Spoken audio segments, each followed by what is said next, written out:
control, shoveling dirt in every hole. Predators to condemn your soul, watching you and watching me. We're all connected but separated, misunderstood and so frustrated. A million armies of one have invaded, watching you and watching me. We live behind glass curtains and act like nothing's wrong. Soon you will belong. I know you're out there somewhere. We've watched you for so long. Wait for you to fall. We'll expose you all. I know you're out there somewhere watching me. The little brother wants to make headlines, be immortalized. Everyone's got an electric eye, we're the digital spies. They've watched you for so long. I know you're out there somewhere watching me.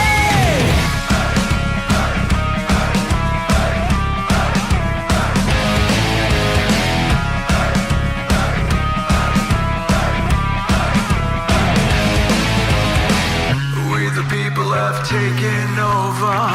We the people are little brother, standing by to dethrone each other, watching you and watching me. Paranoid, the lens is our weapon, desensitized in our lust for attention, democratized by our voyeur obsessions, watching you and watching me. Slaves to perfection, don't let them project you as you are. Feel your every flaw. I know you're out there somewhere. We've watched you for so long. Wait for you to fall. We'll expose you all. I know you're out there somewhere watching me. Little brother wants to make headlines, be immortalized. Everyone's got an electric eye, we're the digital spies. They've watched you for so long. I know you're out there somewhere watching me.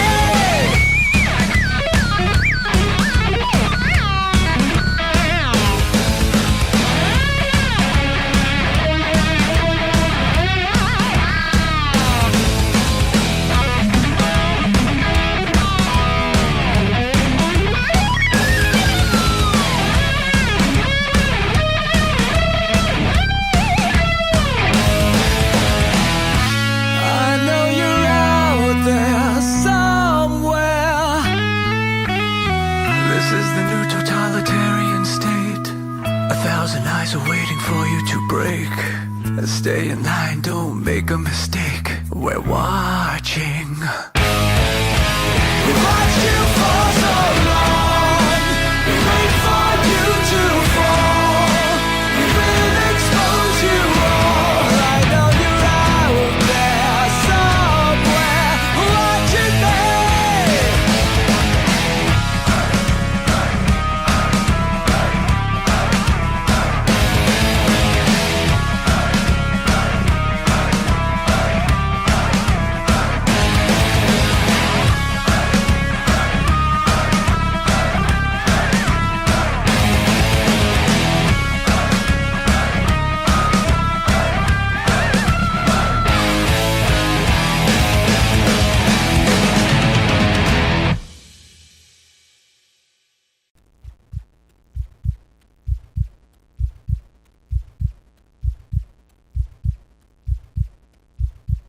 The views and opinions expressed by tonight's guest and topic of discussion do not necessarily represent the official policy or position of Spaced Out Radio, Spaced Out Weekend, Spaced Out Radio Limited, its hosts, syndicated carriers, or anyone associated with this broadcast.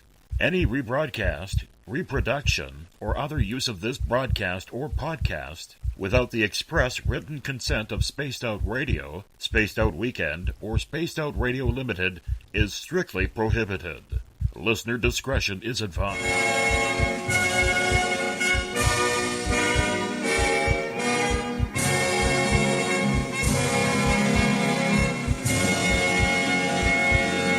Game on! Game on!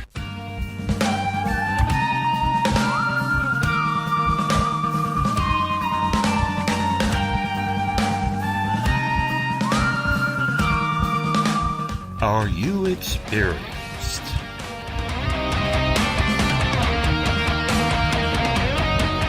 From high atop the mountains of British Columbia to you, listening around the world, this is Spaced Out Radio with host Dave Scott.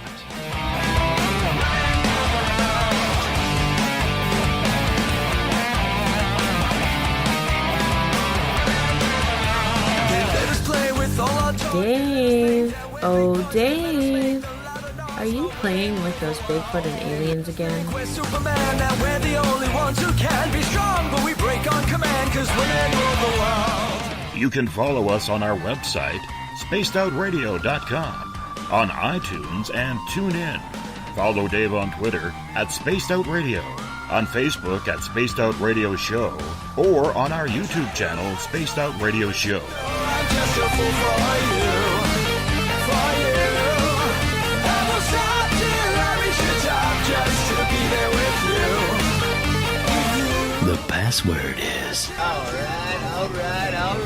Hey, Mom, put down that pointy stick. I'm such a lucky guy, 'cause after all this time, it's like the deeper I go, the deeper I fall. Buckle up, space travelers. It's time to go for a ride on Spaced Out Radio. Mr. Bumblefoot, Dave is ready for liftoff. 10, 9, 8, 7, 6, 5, 4, 3, 2, 1. Captain, prepare for launch. Lucky guy, 'cause after all this time, it's like the deeper I go, the deeper I fall. The deeper I go, the deeper I fall. Yeah, the deeper I go, the deeper I fall. The deeper I go, the deeper I fall.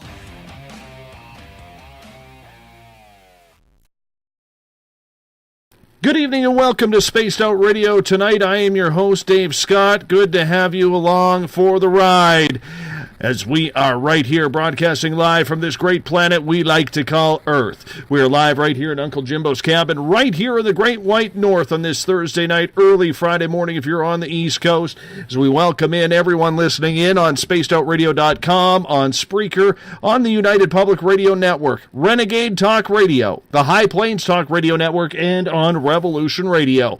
We do this thing every night of the week, rocking in and out of every show, thanks to our resident guitar god, Mr. Ron Bumblefoot THAL, formerly of Guns N' Roses, currently of Art of Anarchy. Bumblefoot, yes, the official music of SOR. Hey, you can follow me on Twitter, at Spaced Out Radio. Give our Facebook page a like, Spaced Out Radio Show. On Instagram, I can be followed at Dave Scott SOR. Subscribe to our YouTube channel, Spaced Out Radio Show. Tune us in on TuneIn. Download this show and others on iTunes. And our website is spacedoutradio.com. If you want to take part in tonight's show, this is what I suggest you do, because we don't really take phone calls around here.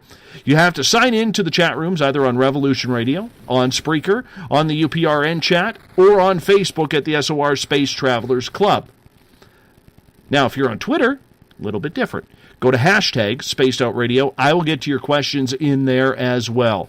If you haven't signed up for the SOR Space Travelers Club yet, it's only $5 a month, and with that, your name gets entered in a monthly prize draws. You get access to private group interviews, access to a special section on our website, and so much more. Hey, we're going to give you a heck of a lot more than just access to our archives. While on our website, you can read up on our latest blogs, check up on Eric Markham's SOR Spacewire for your latest and weird news, And if you've had an experience you just can't explain, do me a favor. Fill out an SOR Sightlines report. Our researcher, Mike Schmidt, is ready to find out what's going on. All personal information is 100% confidential.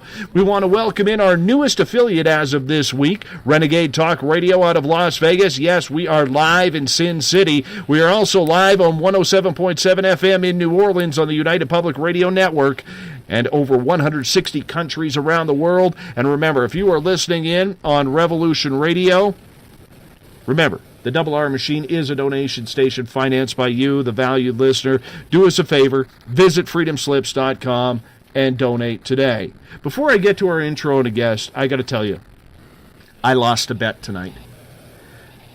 The United States, which I know a lot of you are in, just defeated Team Canada in the shootout at the World Junior Hockey Championships, and I made a bet. I made a bet that I have to cheer for the New York Rangers for the remainder of the years. Thank you, Joseph effing Equilino. And I must play this. I'm not used to this one. This hurts. I'm not going to lie. Yes, Team USA beat my Team Canada tonight for the gold medal.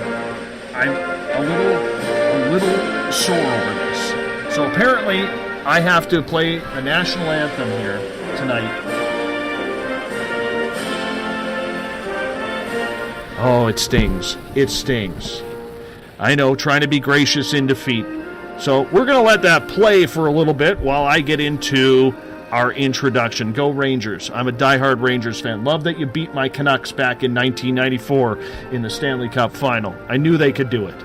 Anyways, 50 years ago, the world had their eyes open to the world of Bigfoot after Roger Patterson and Bob Gimlin released the most intriguing video probably ever in the world. Now, besides the JFK Zapruder film, there hasn't been a more scrutinized film in the world. And really, can you blame it?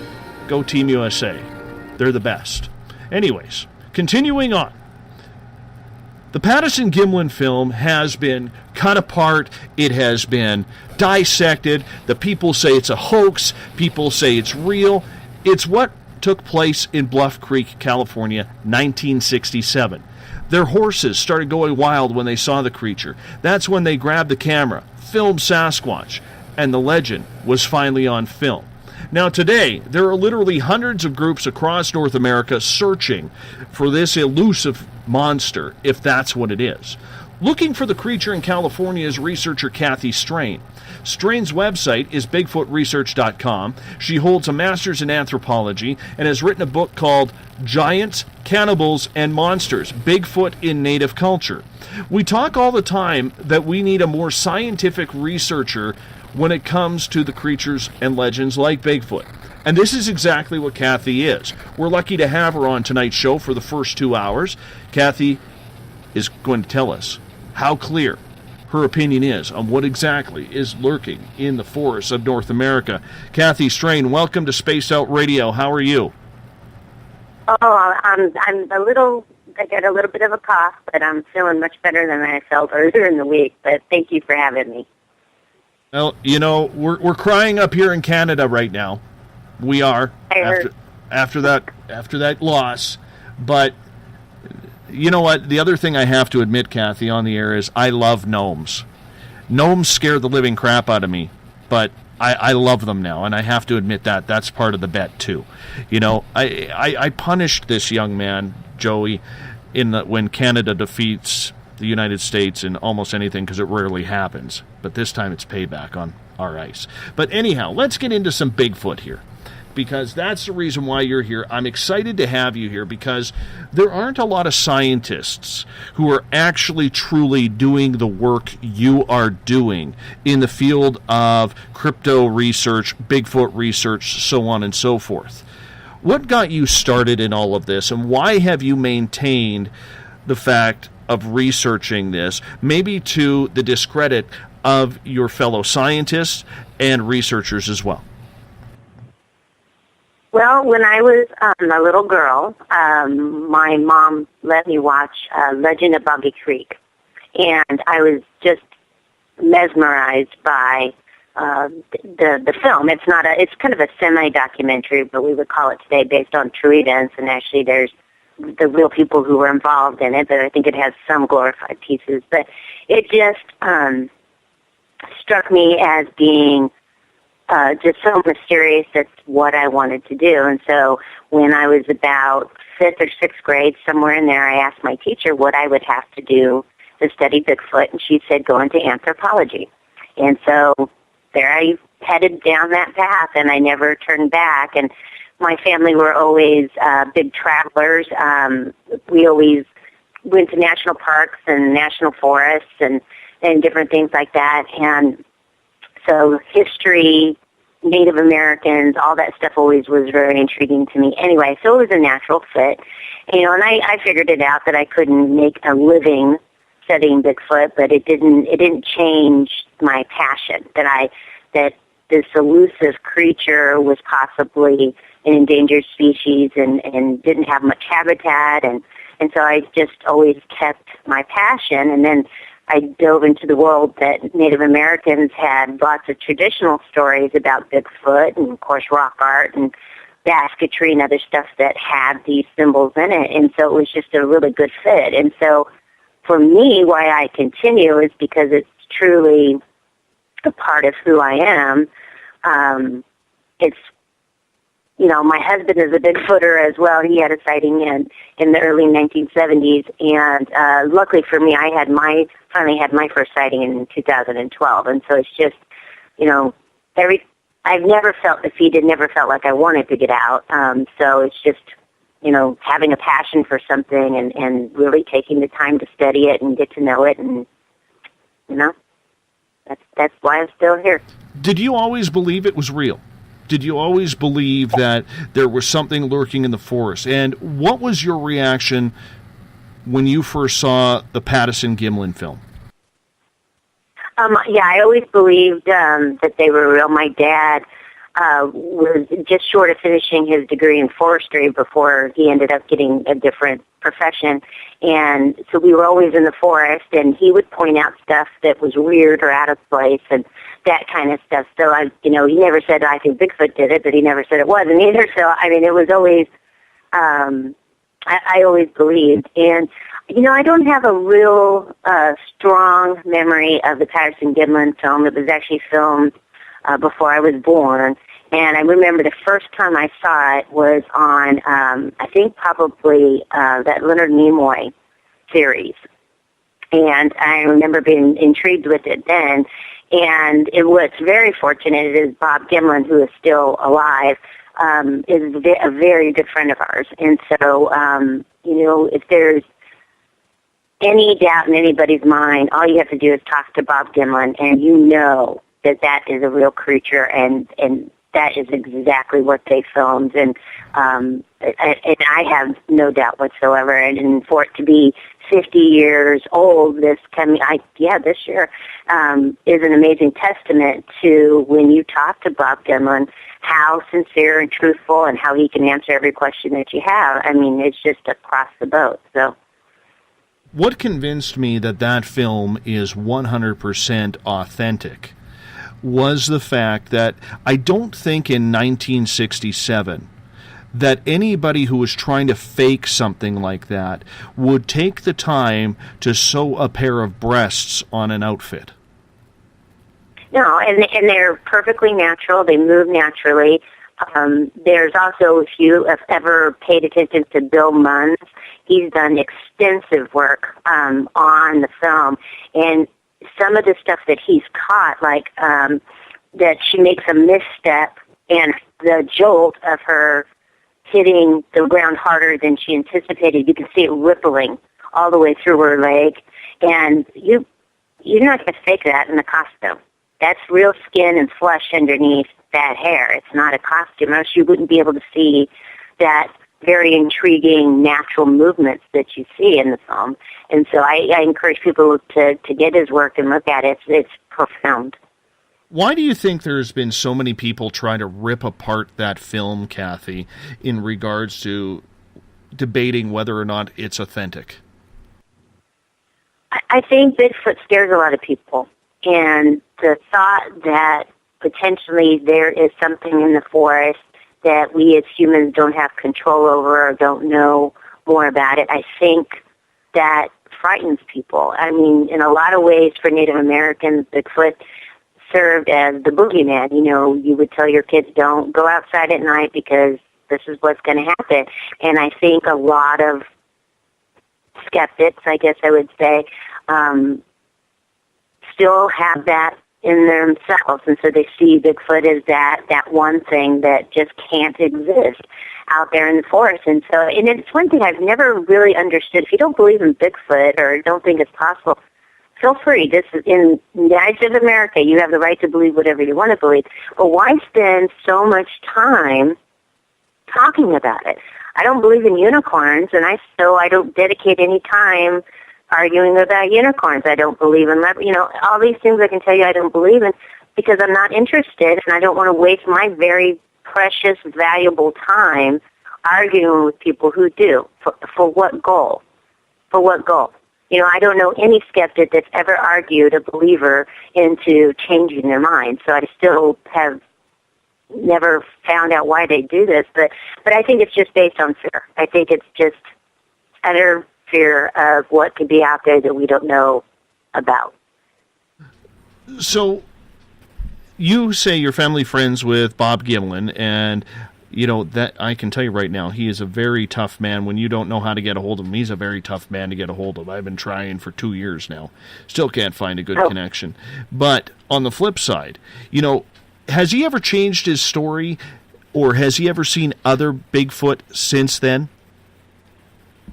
I don't believe so. I know he's had other strange stuff happen, but I don't think there was any other visual that I'm aware of. But I wouldn't necessarily remember that anyway, because we usually, when we're together, we talk about our families and my kids and, you know, what he's doing, what we're doing, that kind of thing. And so it's you know, only in conferences, and he'll talk about the day of the sighting that he'll talk about Bigfoot-related stuff, but most of the time we just talk about personal stuff. So, but I don't think so, but I could be very wrong about that.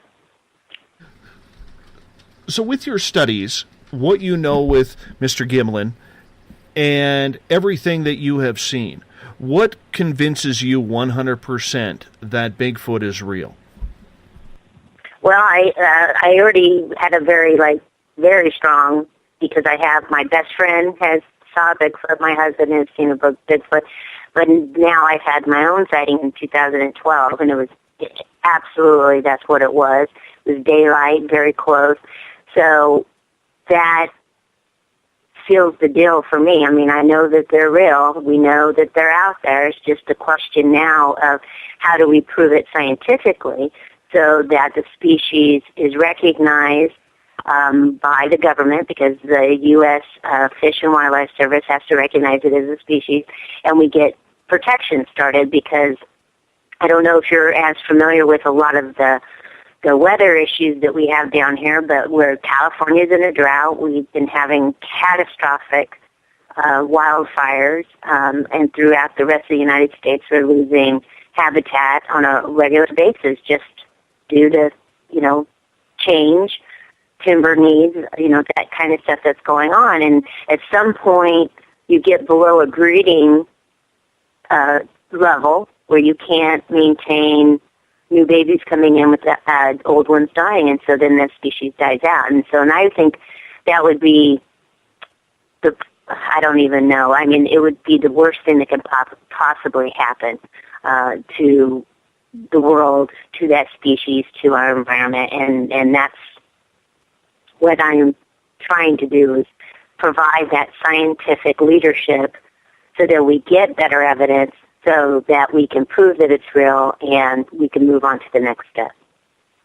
So I'll put you on the spot. What do you think Sasquatch is?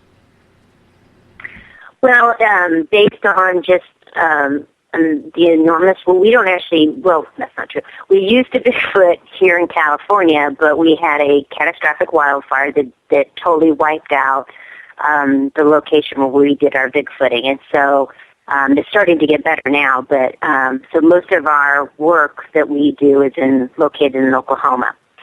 And based on weeks and weeks worth of research, there's nothing about them that makes me conclude they're anything more than an ape. They don't make tools. They don't use fire. They don't have what we would call human traits. And so it's obvious, though, based on some other characteristics like walking upright, that they're likely somehow related to humans, but in a distant way, and that, to me, only can be an ape. What kind of ape? We don't know. We have only just very little previous primate fossils in North America so far that have been located, so we don't know what it's, we don't know if it was always here, and we certainly don't know if it walked across the Bering Land Bridge when Native Americans came into North America. We don't know its origin, but, that we'll figure out after we prove they're real. So you don't buy any of the theories out there that Bigfoot has some sort of interdimensional or shape-shifting power that a lot of First Nations, American Indians, indigenous people believe? Well, actually, no, I don't believe that, but also most Native Americans don't believe that either. And so that's always a misinterpretation of what their stories mean. And so I always like to correct that. So they don't have, although in their stories Bigfoot talks, that's about the only human characteristic he has. He doesn't have any alien type characteristics. Well, I don't believe it's alien, but I know... No, it's not alien at all. But that's what I don't want to misrepresent. Native Americans don't say there's any interdimensional being to that at all. All animals in Native American culture have a physical being on Earth, and then they have a spiritual version of them. That doesn't mean that they come in and out of a door or that they're interdimensional. It's the two sides of everything on Earth. There's always a physical and there's always a spiritual. So it's not quite the correct interpretation to say that Native Americans believe that they're interdimensional. So it's just a correction. I can see that in regards to it. And the reason why I ask is because there are people who have had some sort of cloaking experience around it. Do you believe that it has any ability to cloak? No. I don't think it has any ability that any other animal on Earth doesn't already have. I think when somebody, and I've only ever talked to a few people when they try to describe the cloaking to me, and every time they do, it just always comes across as you just couldn't see them anymore. And so I always ask the question, how is it that you don't know that it just didn't blend in with the landscape? How do you know it just didn't slip behind a tree or something? I mean, I've walked up on tons of animals in the forest because that's my job that I didn't see until I was right up on them because they're naturally made to camouflage in the environment that they're in. And so I think it's a misinterpretation of what it is that they're seeing. I mean, I know that there's a few out there that literally say, that there's orbs and, it goes further than that. But just the few that I have talked to think the explanation is just that it was camouflaged by its environment and your eyes couldn't any longer pick it out of the environment. I'll tell you why I bring that up. I have seen Bigfoot. In September of 2013, I was on a friend's property in the backwoods of where he lived, and he lived in a rural area, and we were in the forest behind his 10-acre farm, and that's where we saw two of them. There was always a lot of spiritual activity around their yard, too. And one day we were doing a perimeter walk, kind of trying to see what was happening ghost-wise, because there was always a ghost walking around their property. And two of the four of us felt like we were being followed. And when we looked back, and this is at dusk, okay, where you can still see at night.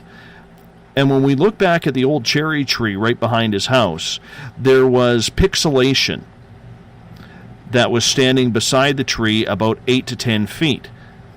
And we looked at it. It was very intriguing. And only 2 of the 4 of us could actually see it, which was strange. But when we turned to continue to walk to the front of the house, which was maybe 15 seconds, that's when we heard the roar come from behind the house, right near where that pixelation was.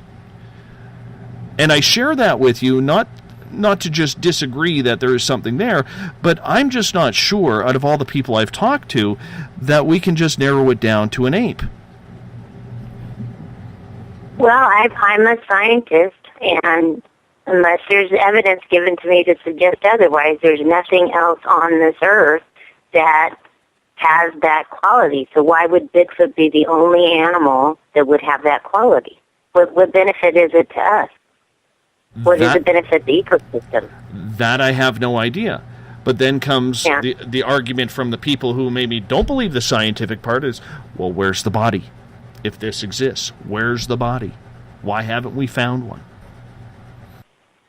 Well, I think there's always good explanations for that. I mean, if anybody has ever been in a forest and seen how quickly a forest will take a dead deer, a dead bear, and reduce it down to nothingness, I mean, why would Bigfoot be anything different? I mean, every animal in the forest is layered with ants and all kinds of stuff going up the ladder that consume those things as their food. And so I wouldn't surprise me, and I also wouldn't be surprised if people haven't seen a body out there and just didn't know what it is. I mean, I used to do quite a bit of human or bone identification for our local sheriff's department, and I would get stuff like obvious steak bones.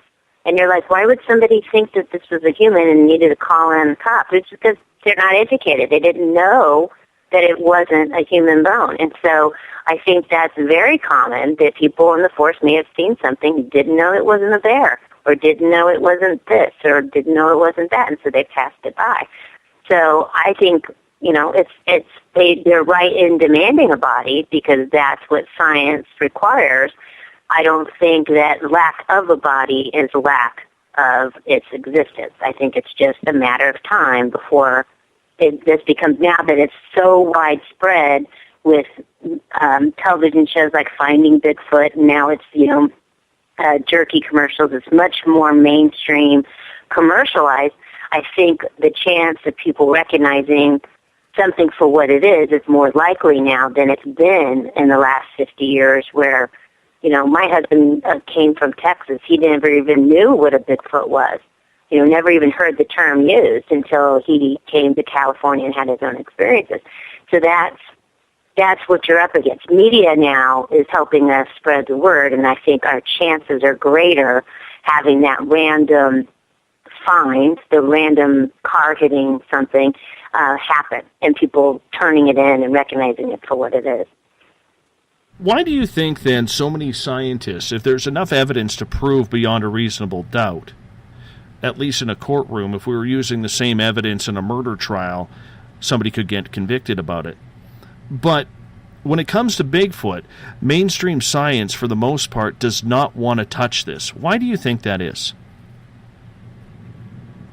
Well, I think because it has always existed in the realm of, like, cryptozoology, like Loch Ness, like, you know, many of those creatures that their hands are already busy studying what they are studying already, and there just isn't the interest in broadening out from that. I'm sure if a body did turn up, every scientist on Earth would go, oh, I want to see it, I want to study it, you know, because that would be, you know, a valid thing to study. But and I just think it's just part of the stigma, too. It's just like, you know, in the old days, somebody always snickered at the religious studies teacher because, you know, why would anybody get a degree in that? You know, it's just that I'm better than you are because I studied this and you're doing that, and, you know, it's just human beings being stupid human beings. But I think hopefully the new generation of people will produce some scientists I think are more interested in at least posing the question and putting some very serious research behind it. Are you surprised that with all the evidence, whether it's scat, whether it's hair samples, I know there's teeth samples out there, okay? Are you surprised that more people with this type of evidence, more scientific, in the scientific community, aren't at least taking the time to learn about this? Because in my opinion, and trust me, it is extremely humble when it comes to scientific education. That's why I went into journalism instead. But science to me is about researching evidence. And if we have this evidence and we have people who are refusing to even study it, does that not go against what science is all about?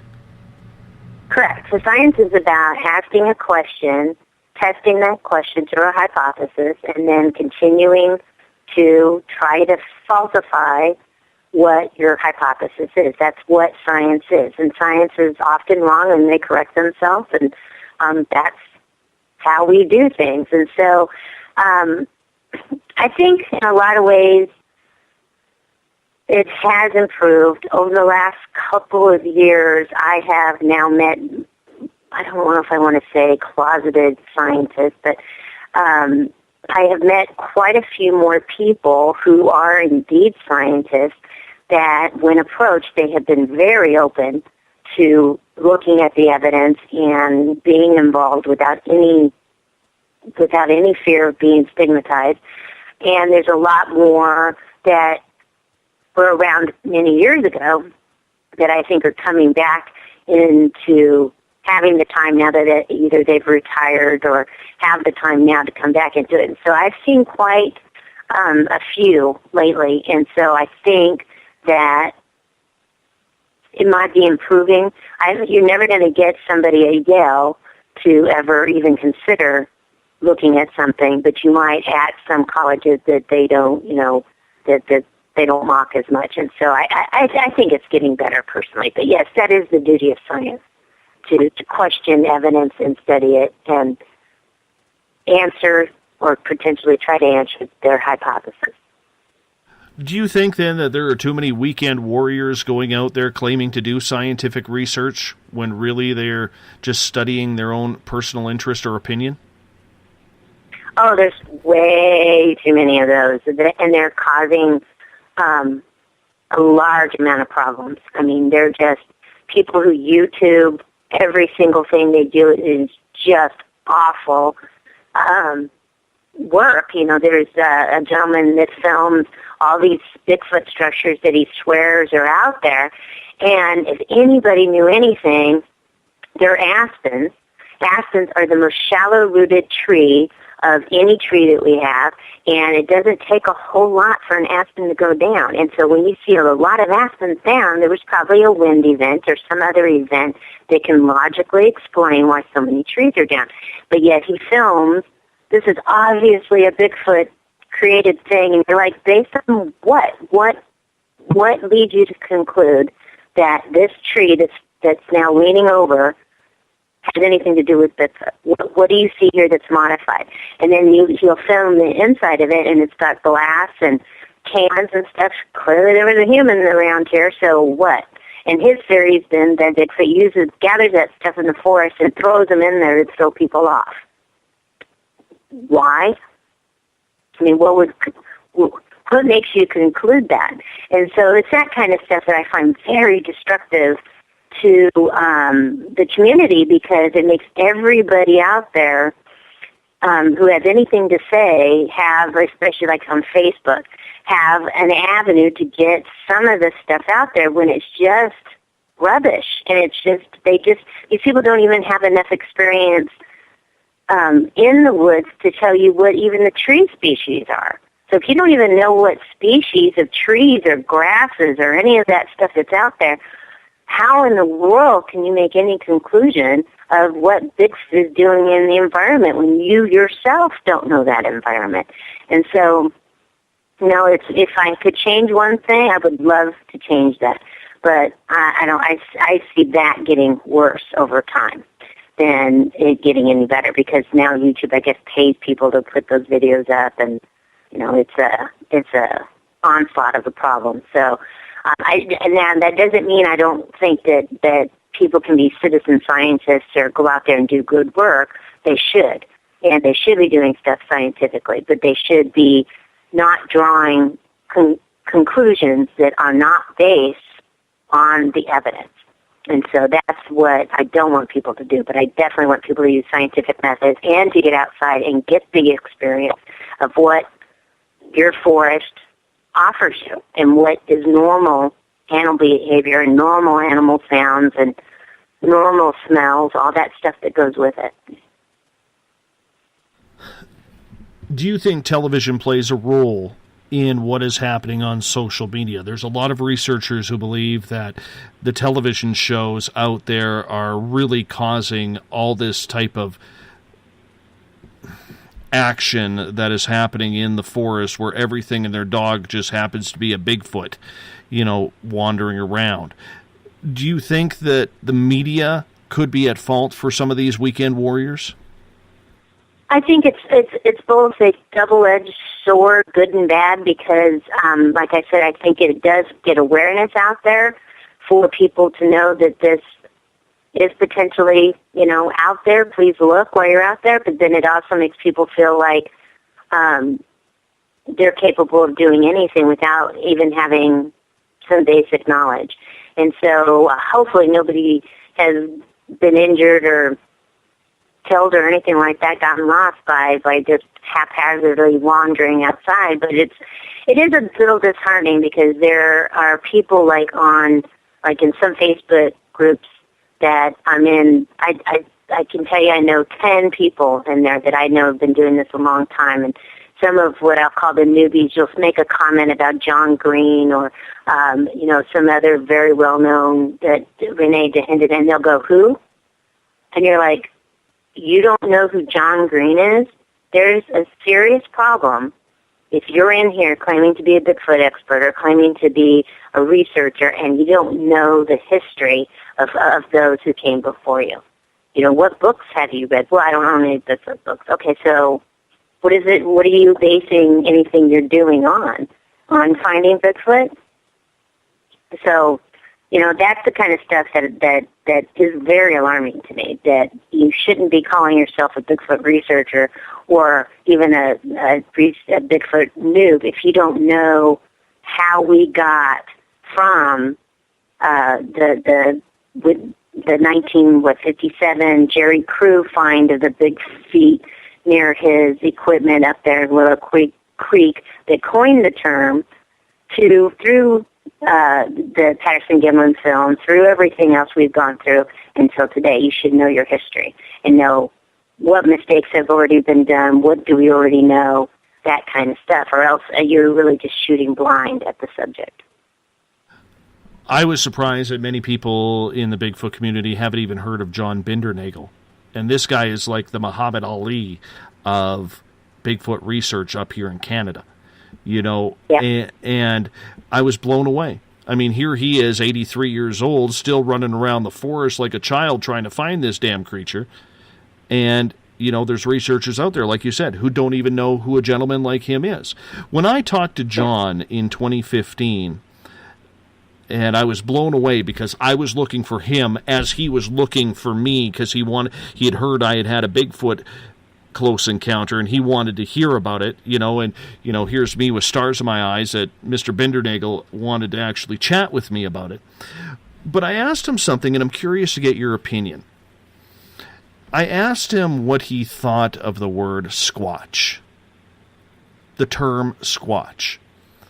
And he took a deep breath, and he was very disappointed that, and I'm paraphrasing here, that the Sasquatch community would, take it and crunch the name down and come up with silly terms.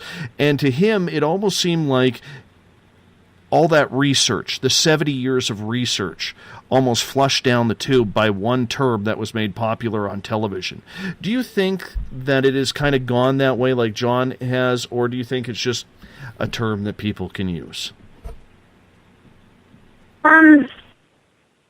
No, I guess I don't really put much thought in it just because, that's kind of stuff I just, I only have so many brain cells I can dedicate to a day. And that, Native Americans, the word Sasquatch itself isn't even a Native American word. It's a Anglicized word. I think they're from British Columbia because they can't really, it's hard for us to say what the real world is.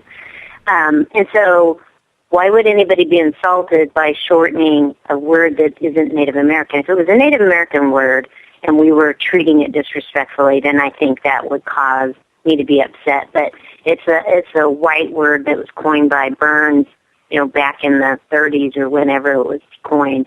And so it doesn't bother me. But I can see his point that it's back to that history of you don't even know how we got here from here, and you're already treating it like it's a joke. And then it's not a joke. It's a very serious thing that those of us who consider ourselves real researchers take very seriously. And we'd like to see, not only for us to be treated with respect, but for the concept of Bigfoot, what it is that we're doing shown respect to. And I could see where he would feel that was showing a lack of respect. What do you think the government's role is in this? And I'm not trying to get conspiratorial here at all, but there's a lot of people who believe that government officials know Sasquatch exists, but are refusing to label it because of the money that would go into, now you got to build protective lands, you got to spend money on research, you have to create areas of sustainability if there's a population, so on and so forth.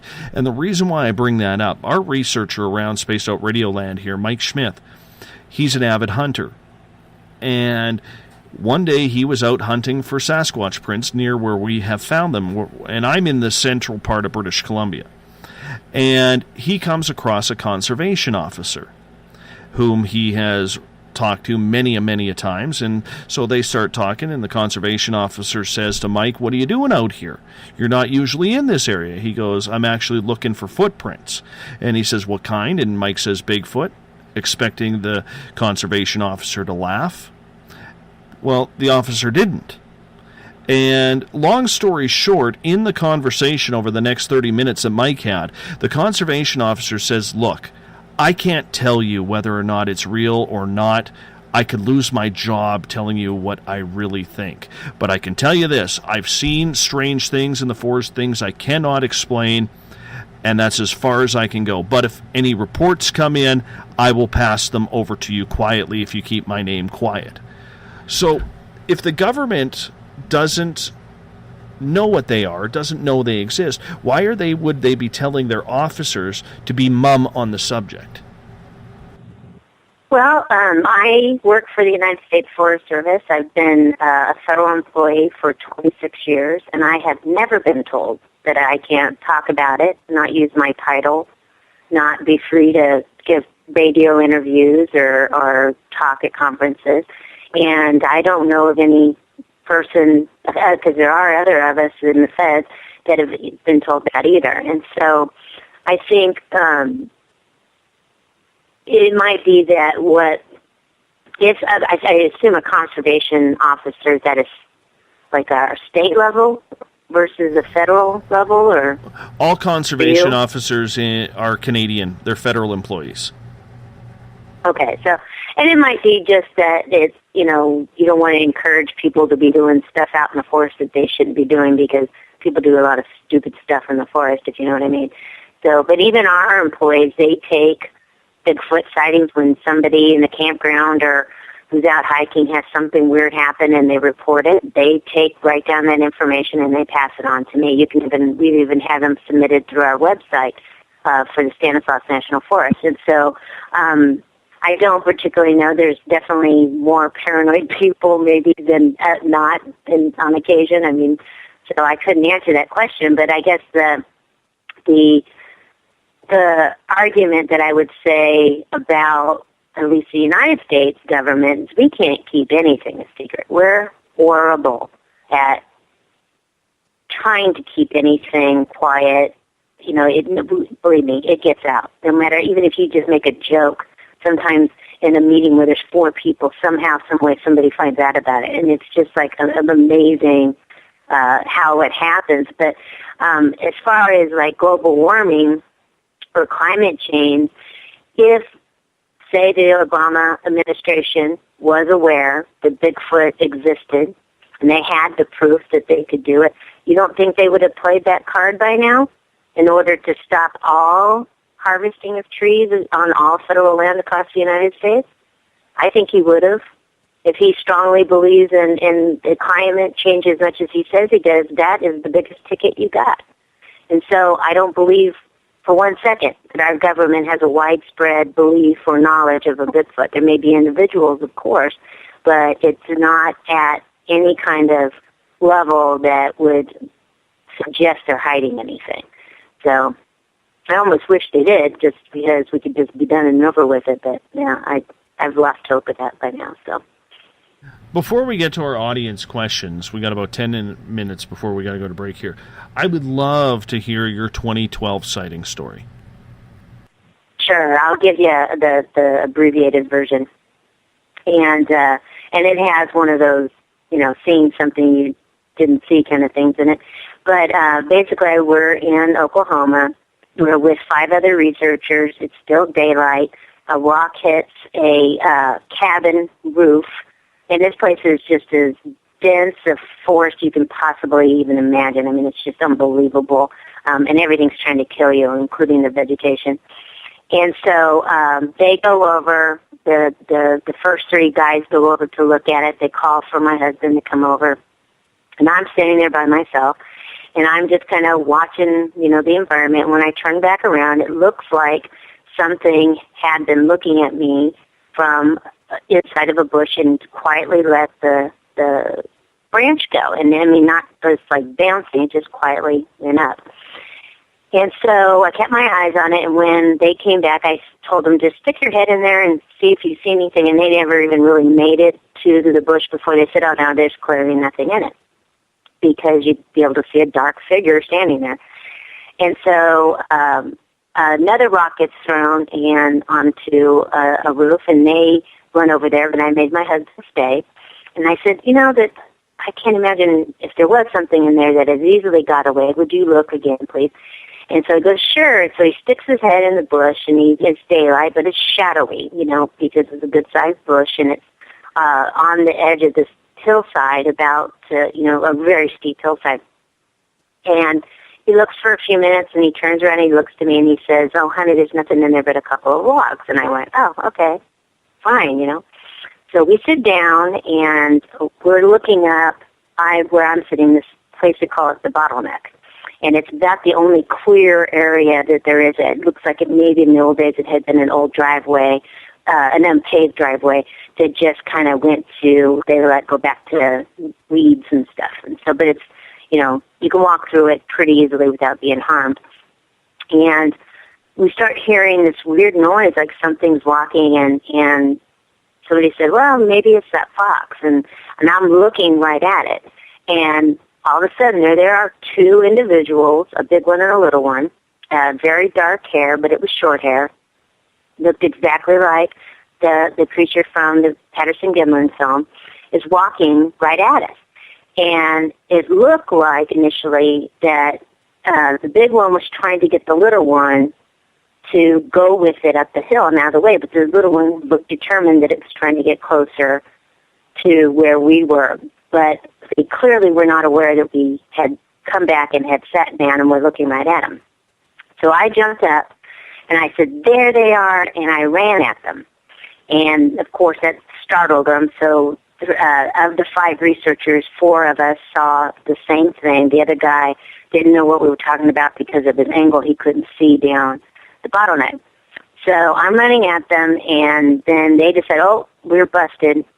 And they jammed up this hillside that is quite steep, like nothing I've ever seen before. It was like they were on a bungee cord, and somebody had just let it go. And they just went up that as quietly, as quickly, as unbelievably as anything I have ever seen in my entire life. I mean, it was unbelievably fast.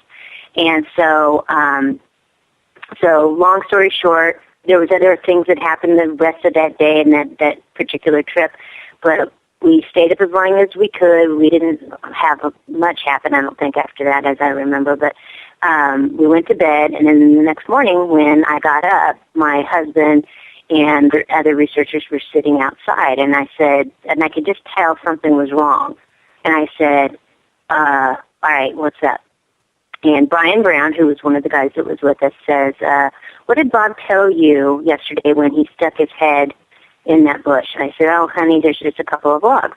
And he goes, guess how many logs are there now? So, and it's better when my husband tells him, because he actually contemplated stepping on those logs to get through the bush and getting over on the other side. Oh, and no. it looked, yeah, oh, I'm glad he didn't. I mean, obviously we were very blessed that day that, because God knows what would have happened had they popped up at that moment, and, you know, I don't want to know. But, and after he thought about it, it looked like a bigger log pinning down a smaller log. And so, anyway, so that's a good example of there obviously was something there. I think they were always in that bush. They thought we had left, and they were trying to, I think, get closer. I can't swear to that. But in my husband's mind, even though we were there to Bigfoot, in his mind, when he looked in that bush, he saw logs, because that's what his head is programmed to see. When we see Bigfoot, we see Patty, going across the sand and out of range. That's what we're used to. And so if it's out of context for us, we by our own human mind, have to put it into context. And so, it doesn't mean we don't see strange things, like your pixelation. What could that have been? I mean, I don't know. I mean, there could be all kinds of logical explanations for that, or it may be what you really think it is, but it's hard to tell, without evidence to back that up. And so it always wishes we had a camera looking right down the area which they came from, but I'm the one who triggered it with my bottom when I ran by. And so we didn't get any film of it at all, so except for me jumped around like an idiot. So, but I deleted that, so there's no evidence of that anymore anyway. So. And I'm sure you didn't mean to startle the creature. Just your excitement. I mean, I can see where I can picture it in my head, Kathy. You're probably just so in awe, like, there it is, And what else do? You want to get that up close and personal. Like when I had my encounter, I was 100 feet away from one right in front of me playing the peering game behind a tree. And then if that one was at noon, the next one, which was at about 1:30, same thing. The moving branches, this second one walks right through where those branches are moving, and that one was at about 85 feet. When you're that close to something, you want to get closer. You want to feel it. You want to touch it. You want to explore. So I totally understand why you did what you did. Yeah, and I don't think it would have been much. I think once they saw us, they were going to bolt anyway, so I don't think me running at them changed the outcome of what was going to happen. But, yeah, I never really thought it that way. I don't know if I thought they would stop and let me, shake their hand or, take some hair. I don't know what I was thinking. I was just like, finally, oh, my God, there they are. I'm going to go to them. And then, obviously they react just like any other animal would, like, oh, God, there's a crazy lady running at me, and they bolt. Every animal does that. So I like to feel, though, that they feel bad about that and wish they had stayed, but I don't have any evidence of that. Is that a hotbed of information? It's a hotbed, yeah. Yeah, and I guess for you being a scientist, seeing the youngster with the mother, that had to be some sort of happiness in sight, because that means they're breeding. Well, I can't tell you the gender of either animal. I didn't notice any breasts, so I don't know that was a mother or an older sister or somebody who's going to be in a lot of trouble later after they find out they got caught. But and I really didn't pay as much attention to the small one, because I knew that I only had so much time. I could only absorb so much information, so I concentrated on the big one. And so that's the one I watched go up the hill at that speed, and then just caught the little one at the end of it, but not enough to know how it moved. With the big one, was nothing but sheer muscle, just size, like you just can't even comprehend how powerful it is. And they went up that hillside like it was nothing. Like it didn't make any difference if there was a rock in their way or if there was a tree in their way. They just went out over it. And it was in that kind of, of course they're adapted to those environments, and so they would do better than humans do in that environment, but it was still very surprising. And it was very graceful. And I've seen my share of bears and mountain lions and all kinds of other animals in my years, and I've never seen anything move that fast or that at ease and gracefulness in that environment. It was pretty amazing. How often do you go back to that site? Well, since we were there in 2012, we've gone back every year. So, and the next following year, I went for 3 weeks by myself without my husband, and my husband went for 3 weeks without me, just so we could extend it as long as we possibly could. And we have young children and, dogs and houses and stuff that we needed somebody here responsible to take care of. And then on average after that, we've gone for 2 weeks every summer. And in 2013, I ended up seeing a baby one in the trees. And then in 2014, then I saw a gigantic gray one that was just huge. But I didn't get as much detail of that one because there was trees blocking my full view. But so it's been very successful, and I've had all kinds of other experiences with, the rock throwers back there, and but not yellers. They don't make a lot of vocalizations like I feel like they do here in California, but they're definitely rock throwers, and I've seen that funky red eye shine stuff as well, and I have no explanation for that at all, but it's very obvious what's behind, that there's an animal behind that eye shine. So it's been a wonderful place to have the opportunity to go to.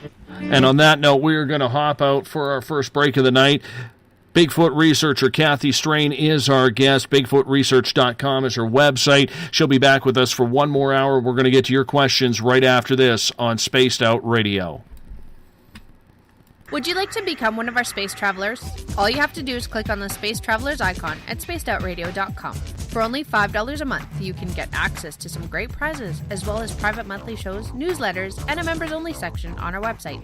Become a space traveler today. Looking for news beyond the mainstream news? Head to spacedoutradio.com and check out the SOR Spacewire. This is Spaced Out Radio's Eric Markham, news director for the SOR Spacewire. Daily, I will bring you intriguing stories and outlandish reports from what's going on around the world.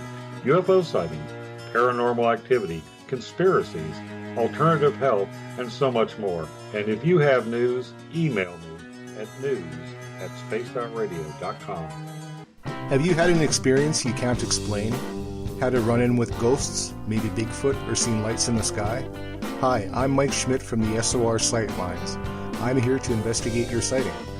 Head to spacedoutradio.com and fill out a report on the Sightlines. All your information is 100% confidential, and I will help you figure out what you've been seeing. File your report, and let's find out the answers together. Visit purpleplates.com today. For over 40 years, the Purple Energy Plates have been delivering amazing results for their many customers. Inspired by the great genius Nikola Tesla, the harmony, healing, and energetic effects of the plates have proven over and over to be beneficial and often miraculous to thousands of customers. With their money-back guarantee and the many benefits, how can you afford not to get one? Check their site for daily specials and choose from their many energy products. You won't be sorry.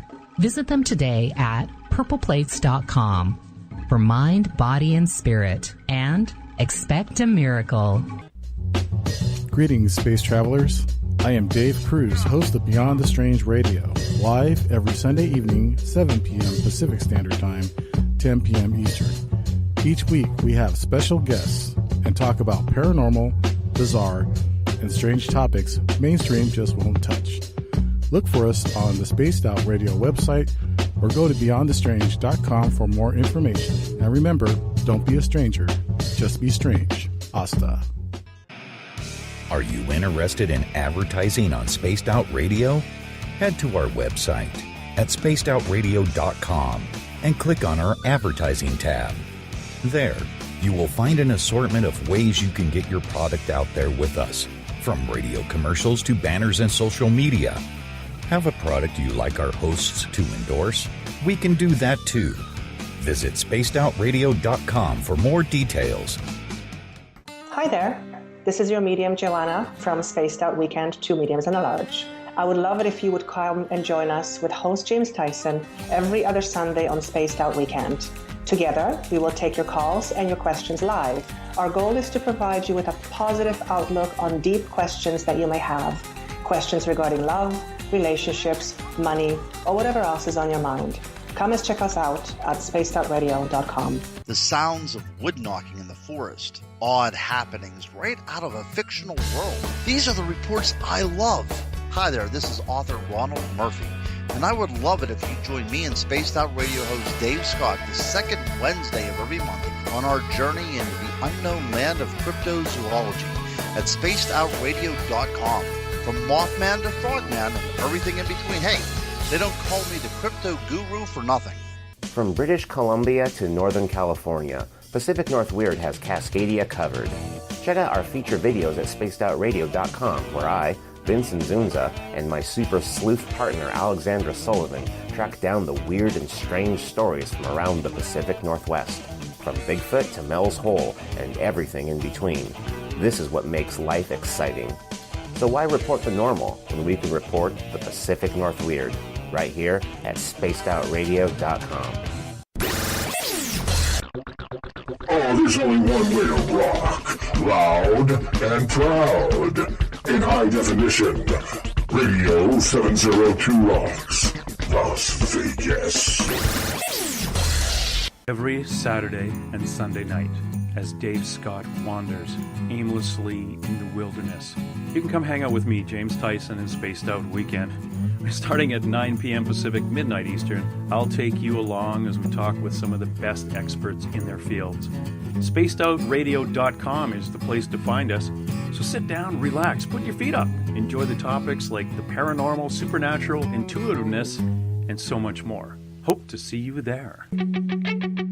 The views and opinions expressed by tonight's guest and topic of discussion do not necessarily represent the official policy or position of Spaced Out Radio, Spaced Out Weekend, Spaced Out Radio Limited, its hosts, syndicated carriers, or anyone associated with this broadcast. Would you like to connect with us? Head to spacedoutradio.com for all your latest show info.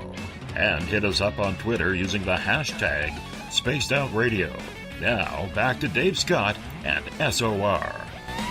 Welcome back to the second hour of Spaced Out Radio tonight. I am your host, Dave Scott. Good to have you along for the ride. Tomorrow night on the show, it's the first Friday of 2017, which means our Keith Andrews will be back. Yes, the ET Connection. Tomorrow night, our Keith Andrews.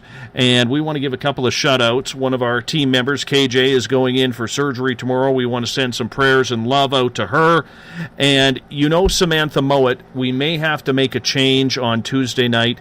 Samantha's needing some love and some prayers right now from our Spaced Out Radio family. Her father passed this evening, so I'm not sure if Samantha will be with us on Tuesday night.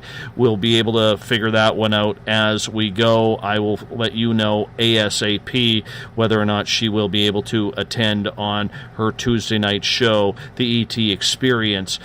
Anyways, Friday night, tomorrow night, our Keith Andrews, 9 p.m. Pacific, midnight Eastern Time at spacedoutradio.com. We want to welcome in Renegade Talk Radio out of Las Vegas. They are our newest syndicated radio station broadcasting Spaced Out Radio Live. Thank you for being with us. And if you're listening in on the United Public Radio Network live on 107.7 FM in New Orleans and over 160 countries around the world, good to have you along for the Spaced Out Radio ride as well. If you're listening in on Revolution Radio, remember the Double R Machine is a donation station financed by you, the valued listener. Head on over to freedomslips.com and donate today. Bill Cardwell has set the password for tonight in the SOR Space Travelers Club, Gynandromorphism.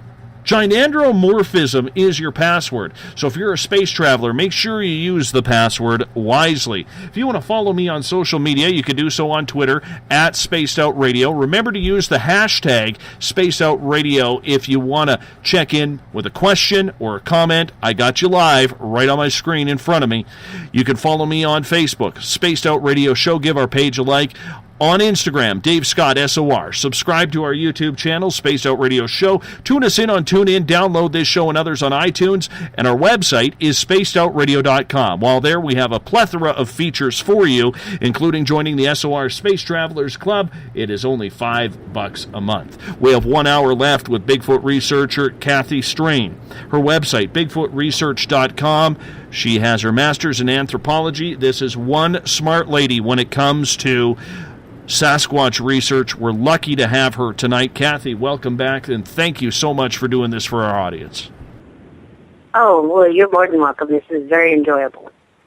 Before we get to the questions from our audience, and they are piling up, and I promise I will get to them.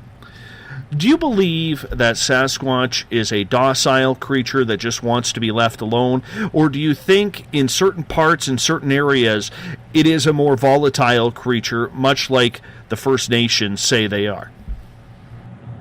Well, that's a hard question to answer because Native Americans do believe that there is a darker side to Bigfoot, and they would always teach their children that Bigfoot has his area and we have our area. You don't invade his space and he won't invade our space. But, basically just stay away from him.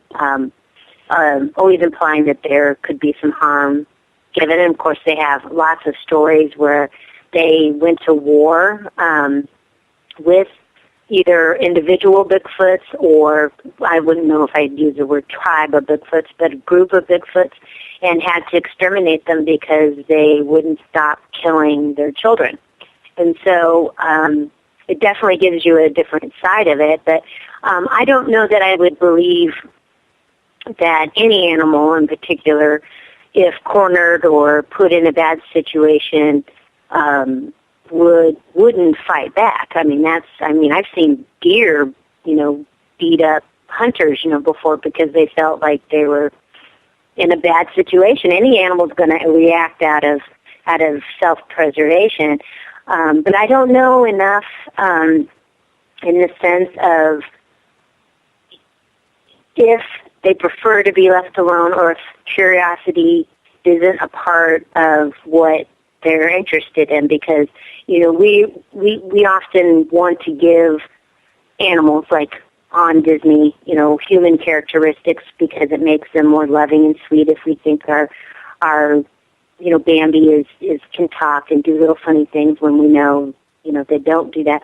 And I think a lot of people will tend to do that to Bigfoot, where they, this whole forest friend, they speak to me in my mind stuff. I think that's where that comes from, is the need to anthropomorphize Bigfoot. But it's I think a fine line between wanting maybe to be left alone and being curious, that I don't have enough stuff to tell you now to either go one way or the other.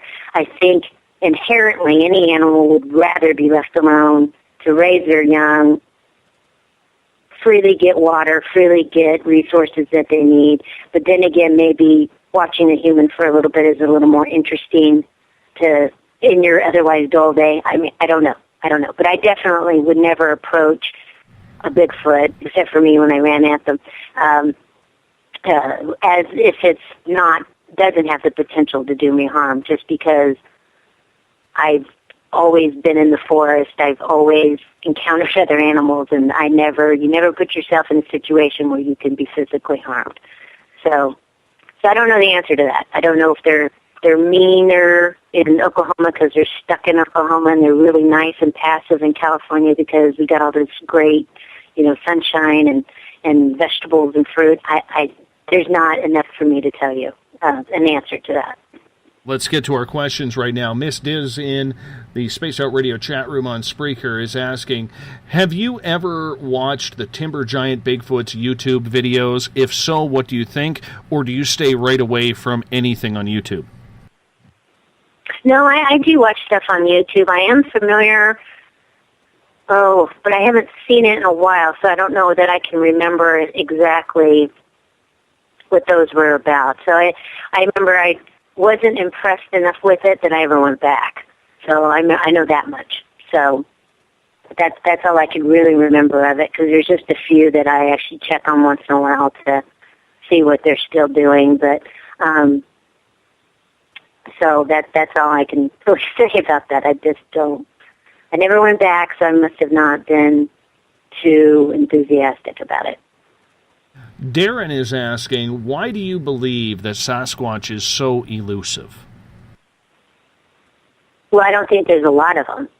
And so, I mean, I know for a fact that there are probably thousands of bears in my national forest. But I've only really ever been successful. I mean, I've been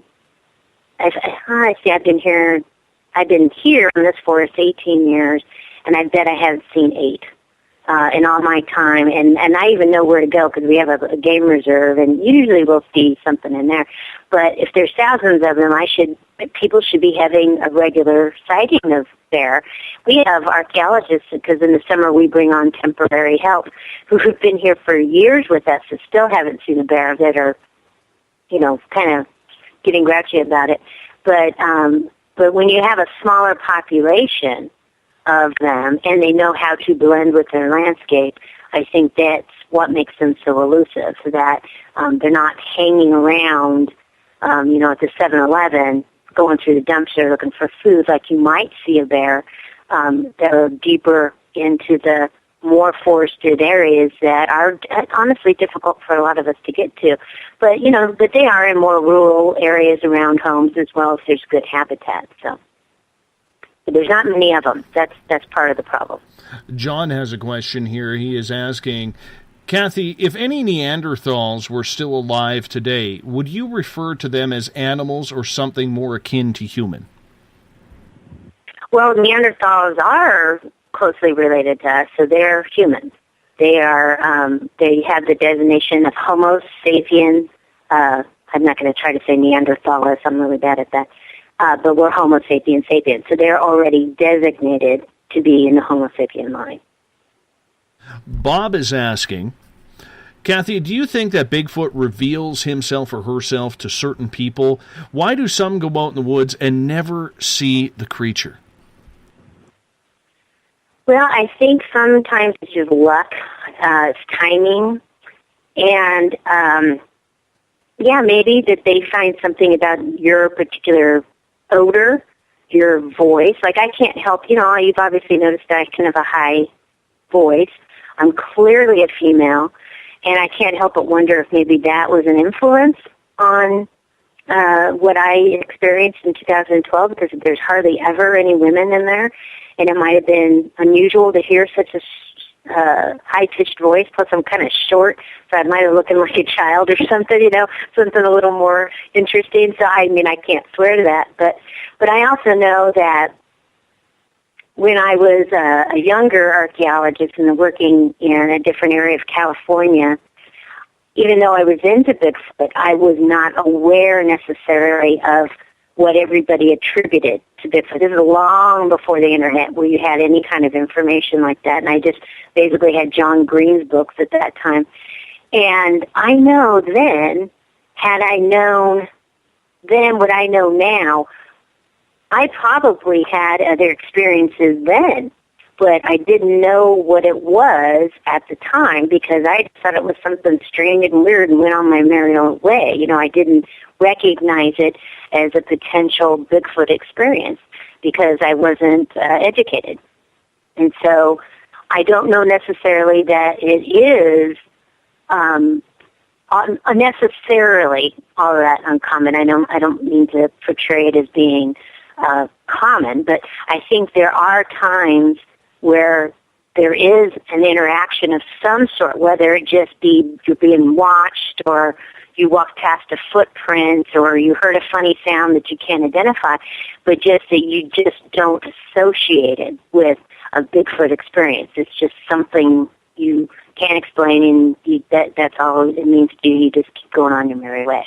Follow-up question from Bob. He is asking, Kathy, have you ever heard about those stories, and what do you think of them, if you have, about people who are following Bigfoot footprints and they just seem to disappear?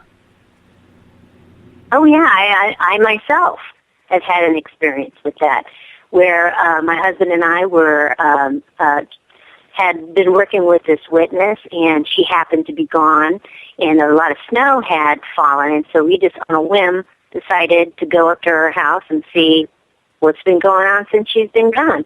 And so we found a set of footprints in the snow that came from the mountains, came from the woods, went to the side of her house, seemingly disappeared, and we were like perplexed. What, did it go in the house, kind of thing? But it took a lot of research for us to get on our hands and knees in the snow and realize, because you think snow's the best transfer of footprints, right? You can't really get all that any better. And instead, the animal had turned in its own footprints and walked in the exact same position back, basically from where it came from. And so had we not looked and carefully found the toes also on the other side, it would have appeared to us that that the animal just disappeared or did something strange that we can't explain. And so I think a lot of times, and I've heard those stories many times, and when you look at the photographs that we're following and then how they start to peter out, I think those are just a basis on the rock material or the soil material that animal's walking in, and maybe getting up on rocks and moving away. I think it's entirely plausible that it was still going. You just lost track of it. I never would have thought that. Never. Let's get to John Porter's question at #SpacedOutRadio on Twitter. Are Bigfoot found only on large continents, or are they found on any of the larger islands as well?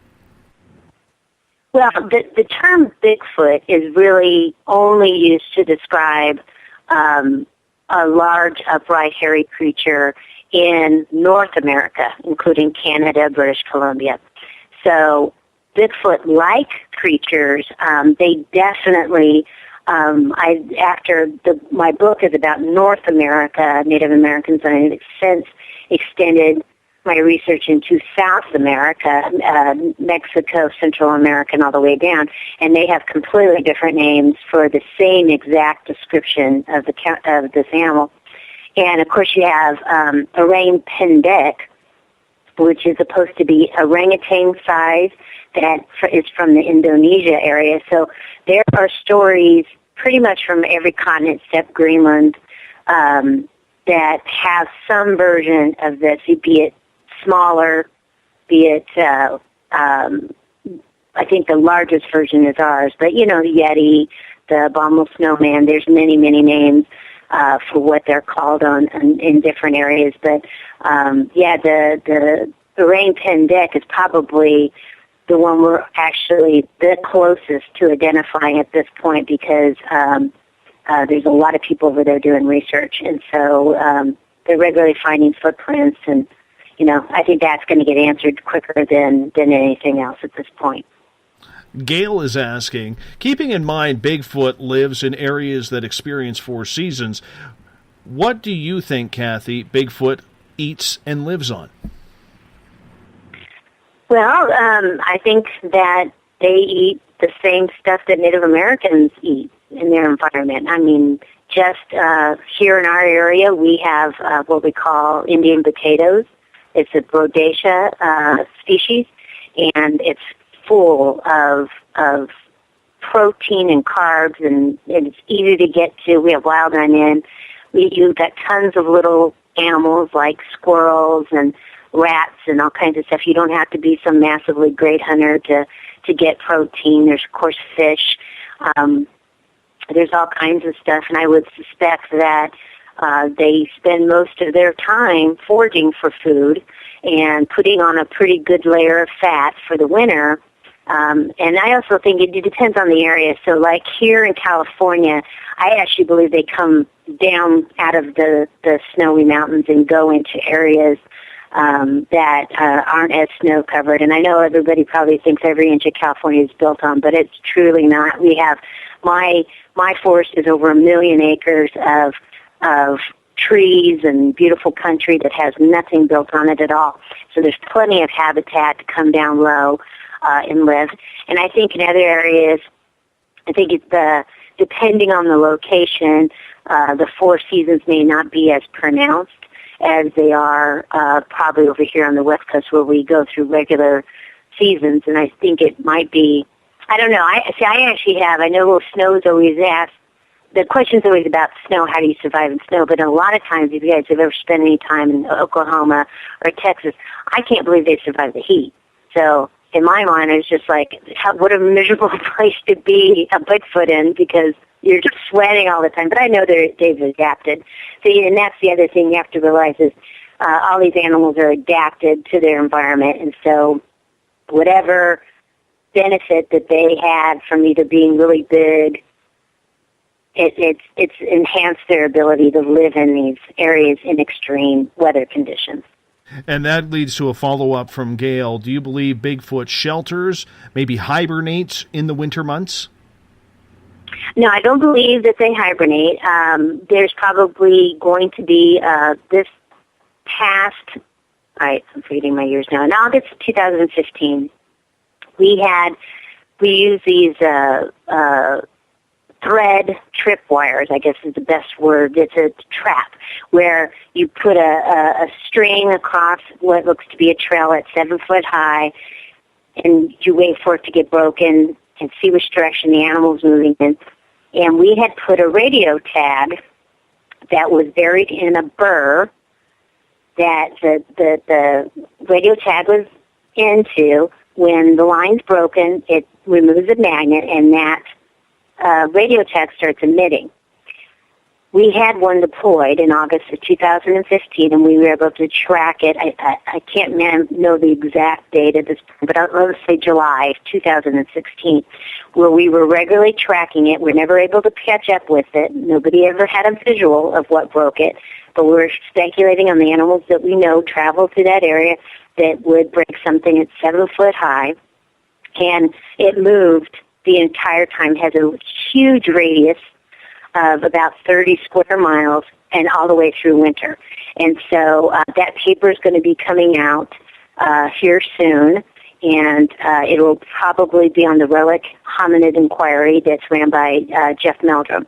And so do I think they seek shelter? Oh, yeah, I think any animal takes advantage of a rock shelter or, gets out of the rain when you can get out of the rain. But I don't believe that they hibernate at all. And I think if what we tagged was a Bigfoot, I think that's very good proof that they do not. Let's get to Lori's question. She is saying, why do many scientists not consider that there are things out there that we do not have the ability to scientifically prove right now? Because man, meaning humans, are the most arrogant species on Earth. We think we know everything. There isn't anything for us to know.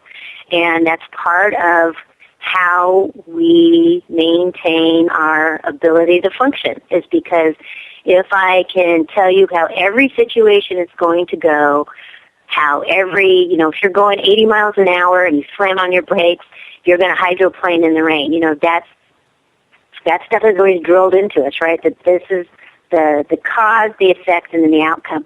And so for the ability for a large mammal, even though we continue to find large mammals throughout the world all the time, every year, it can't happen here because, by God, we know everything that lives here.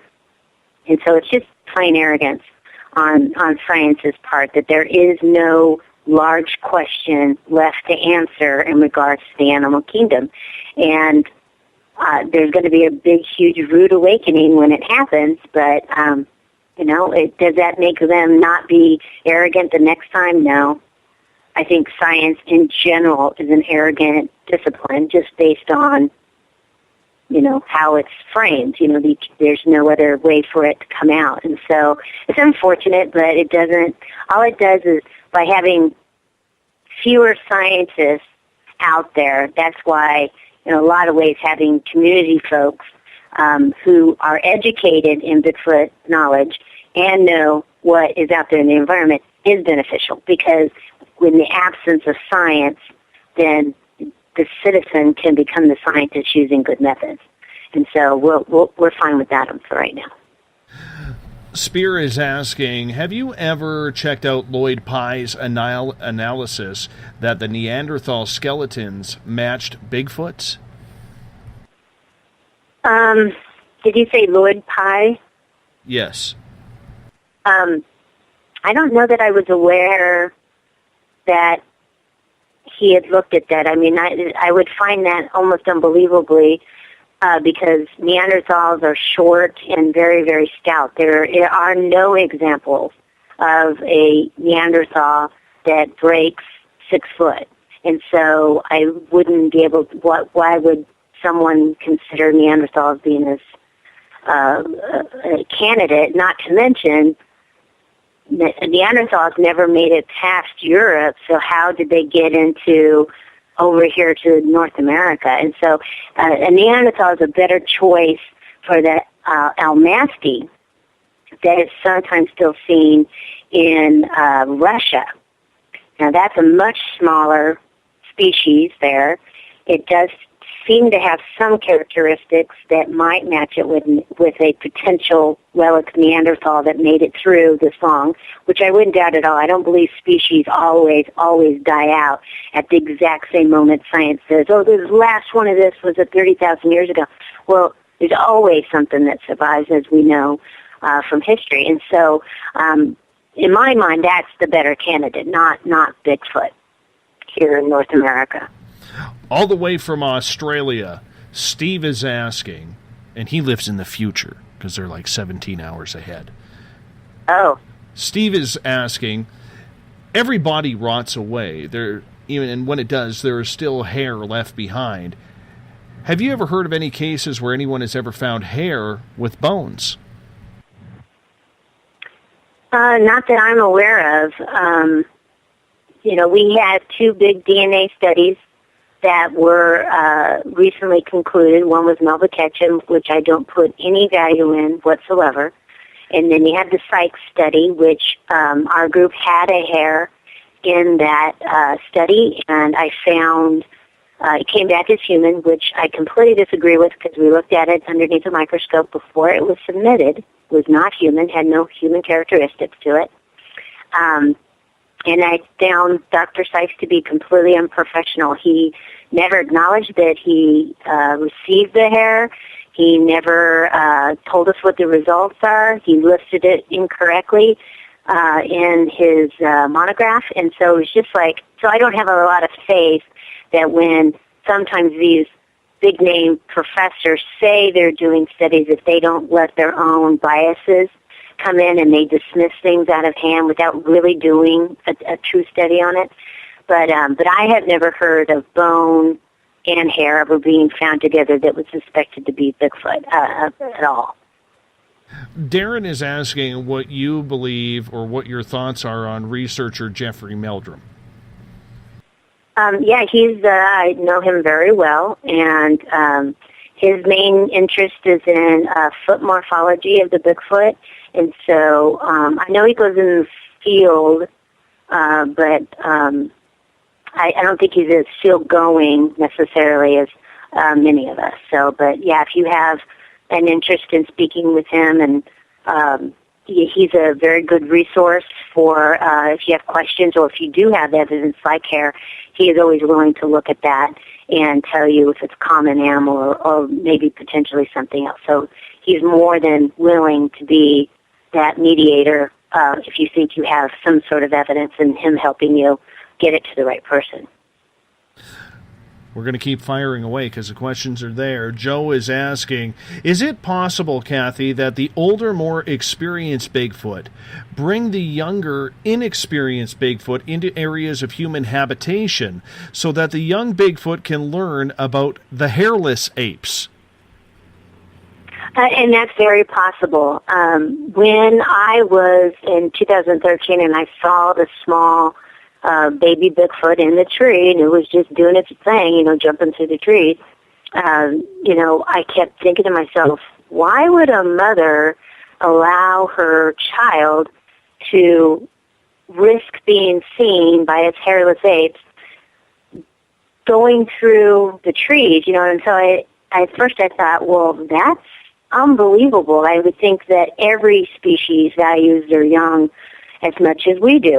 We produce them, we want to keep them alive until they can at least, pay us back a little bit. And then I kept thinking, well, maybe she is here, and if I made a move towards that baby, what would happen, Nothing did happen. Nothing came at us. I mean, I, of course, ran to that tree as well just to get a better look, but nothing stepped out or tried to frighten me. But I think that's very possible. You teach your young by showing them what it is that you don't do, and so I think that's very possible. Our resident scientist in these parts, Eric Markham, who will be on in hour number 3 with me, he is asking, in all the times you've talked to First Nations people, have they ever put Sasquatch in that trickster role, much like they do with the little people? Not commonly. Usually that's Coyote. Coyote always plays the trickster. He's a big pain in the butt. And not normally. So the most of the time his role tends to be who keeps the children from doing dumb stuff. Like, don't do that. He's going to come get you and take you away, and then you'll never see us again. And so sometimes he's a creator, and seems to be has always been here as well. I mean, they don't view him as anything being here recently at all, which is always intriguing as well.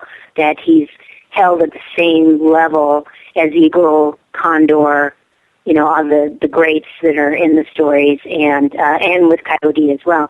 And so very revered and just commonplace animal that they saw probably not regularly, but enough so that they wrote down his history, or didn't write it down, told their history rather. Follow-up question from Eric. Have you ever seen or studied the petroglyphs that seem to depict Bigfoot? The hairy man pictographs, I'm assuming you mean. Yeah, I'm considered the leading expert in those pictographs. And so, yes, I have studied them extensively. Worked with the tribal elders, was able and allowed and blessed to write down their traditional stories and their traditional beliefs. And it was a good part of my life and very pleasant memories. It's really where I was taught how you speak with Native Americans, how you ask questions, how you ask permissions, how you ask for X, Y, and Z, and so it was a great time in my life. But yeah, they're unique in the sense of that they're the only pictographs we're aware of, which is painted on a rock. A petroglyph is hammered and removes rock in order to create that picture. And it depicts a male, a female, and a baby, and the male is literally 8.5 foot tall. So, I mean, that's pretty amazing within itself, because usually rock paintings are not true to size, but many, the mother's true to size, the baby's true to size, and then the famous Coyote, Eater of the Moon, is full size on the roof as well. So those obviously meant a lot to them. Do you believe Sasquatch is migratory? Not in the sense of what I think is meant by the term of like deer herds, that go vast distances. I think they move for sure. I think they have a large territory that they occupy and probably own, I guess. I don't know if I would use that word, but where they get their resources from, because I'm sure they need a lot of calories. But I don't think it's migratory in the sense of like the birds that go all the way down to Mexico and then come back to California, on a summer and winter basis. I don't think it's like that. They would have a hard time nowadays getting across our highways to True enough. get too far. We're going to Yeah. need those Sasquatch bridges going over top or underneath. Bob is asking, there's a lot of speculation of what happened in the Russian Dyatlov Pass incident. Do you believe Bigfoot killed these hikers? I don't believe that. I mean, just the appearance of those photographs that they show are actual photographs of the bodies that were recovered. They look like they died of frostbite, and I don't know, teenagers out hiking in the winter. Gee, nothing Bigfoot goes bad with that. So I don't necessarily believe that, but I don't know. I guess there's always a possibility. You can't rule anything out because they didn't get to the bodies in time to see if there was any kind of other damage that could explain their deaths. But right now I'm leaning towards having teenagers and knowing how bad it would go if they went outside in the winter and what the actual outcome would be. So I lean towards the least controversial. Let's get to John's question. This is a follow-up to his earlier about the Neanderthal. And he asks, should you really be referring to Bigfoot in terms of being an animal when it has so often exhibited high intelligence? Reference your own story about the backtracking over its own footprints. After all, we don't have enough data to judge its brain size even. It doesn't matter what your brain size is. It's got nothing to do with it. We are all animals. So just like humans and all apes or primates, we're all related to each other one way or the other. So it's not dismissive of something by calling it an animal. It is because we all are. And brain size and intelligence isn't what makes something, if the argument is between it being human and being an ape, brain size is not whatever is going to determine if Bigfoot is human or not. We aren't just bipedal. We're not just our brain size. We have culture. We have technology, fire, tools. Those are the characteristics that make you human. And if you're not human, calling something an animal is not an insult. And yes, I do think that they're very clever. I think my dog is extremely clever. She can somehow manage to climb up on a table, get the cat food, and put it on the floor without breaking the bowl. I don't know how she does it. One of these days I'm going to have to get a camera and tape it because I'm just so startled every time it happens. She's extremely intelligent. Does that make calling her an animal insulting? No, because that's just your biology. Your biology is your biology. You can't change that. So, but I do feel like they are extremely intelligent, yes. Let's get to another question here from Darren. He is asking, do you think Bigfoot are smart enough to stay away from cameras and guns? Well, we think that cameras, yes, I do think they're smart enough to stay away from cameras because we haven't quite finished the study, but my husband would have to speak more about it because we did use an array of all kinds of different cameras, and almost in every one of them, like when you had a deer, the deer was always looking at the camera when it went off. So there's something about a camera that you can either smell it, you can maybe slightly hear it, something to that effect that I think is not just only because it's also out of place that you would notice it and try to avoid it, but yeah, I think that's a very likelihood that there's something about a camera that tips off its presence. As for guns, there's no reason to suspect that. I had a gun on my hip in 2012 when they were coming right at us. I don't think it made any difference. Do they know my intent?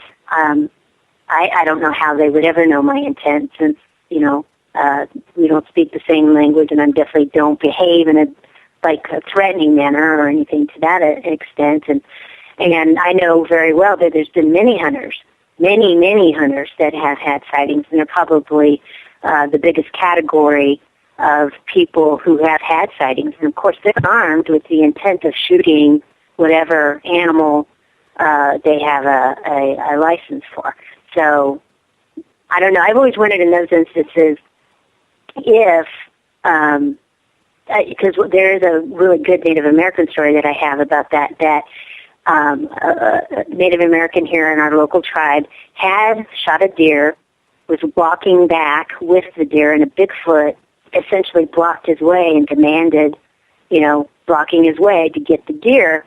And he just ended up, giving him the deer and kind of going, I guess I'm not going to get out of here if I don't. He goes back and he talks to his tribal elder, and the elder goes, oh, yeah, we forgot to tell you, we owe that Bigfoot a deer every year. So it was your turn to pay, so thanks for doing that. And so I always wonder if they associate guns with the ability to get a free meal. What if you shot a deer, it runs, Bigfoot outruns you to go get that wounded deer, and there's that dinner, too bad on you. So I don't know. But hunters are definitely the most frequent category that have Bigfoot sightings. Up here, it's fish for First Nations people. They leave fish in, just on the beach, so that way Bigfoot can come in and it stays away from the children and the women and the men. Mm-hmm. So there is donation sites like that. Darren's follow-up question to you is, what part of the USA has the most action with Sasquatch, in your opinion?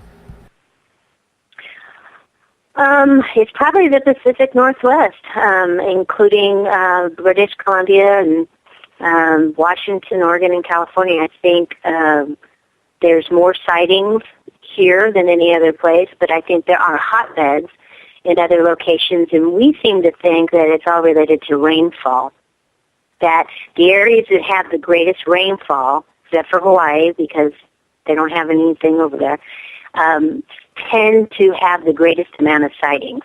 And so the area that Bigfoot in Oklahoma, has the greatest amount of rainfall in the south.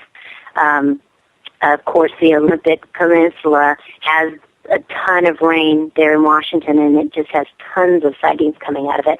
And I think that may just be related that it provides lots and quick vegetative growth. A lot of that vegetation is edible, and it's a very handy resource to have for someone to eat. And so I think there's a correlation there, but we need more data before we can make a strong correlation to that. Joyce is asking, wouldn't Bigfoot shelters be more comfortable in caves where the temperature could be around, say, 50 degrees Fahrenheit? Well, it would depend on, caves aren't everywhere. They have to have a certain geology in order for that to happen. And California, here where we are, the few caves that we are aware of are humans, made them into tourist attractions, and we're not aware of any. I also, as part of my job, I'm the manager of caves, and I don't manage anything that isn't popular to the public. And so caves, since they're not everywhere, they might be a option in the areas where they exist. I mean, we've always been told in this area that we live in, that we do our Bigfoot research in Oklahoma, has a cave, but nobody's ever been able to find it or verify it. And I'm not particularly sure that the geology is conducive to a cave, but that's always been the rumor, but we don't know. So I would think that if a cave was an opportunity, that yes, indeed, someone would use it, because it does provide very good shelter. It allows you to hide. It is warmer. But other little critters like, snakes and wood rats and all kinds of other stuff also like to occupy that same space, but maybe that's a food resource for you as well. I just don't see snakes as being very much of a delicacy. It's just not on my menu. Yeah, they can feel free to eat any as they want. Mm-hmm. Gail would like to know, what do you think about researchers using gifting sites? It doesn't bother me at all. I think that I guess I would have to ask what kind of gift. I wouldn't be putting out anything that could be hazardous to any wild animal at all. Like trinkets that can be swallowed or something that gets stuck in another animal's fur or anything like that. But as far as food, then I would behoove people to use only native food that's found in that location. So if you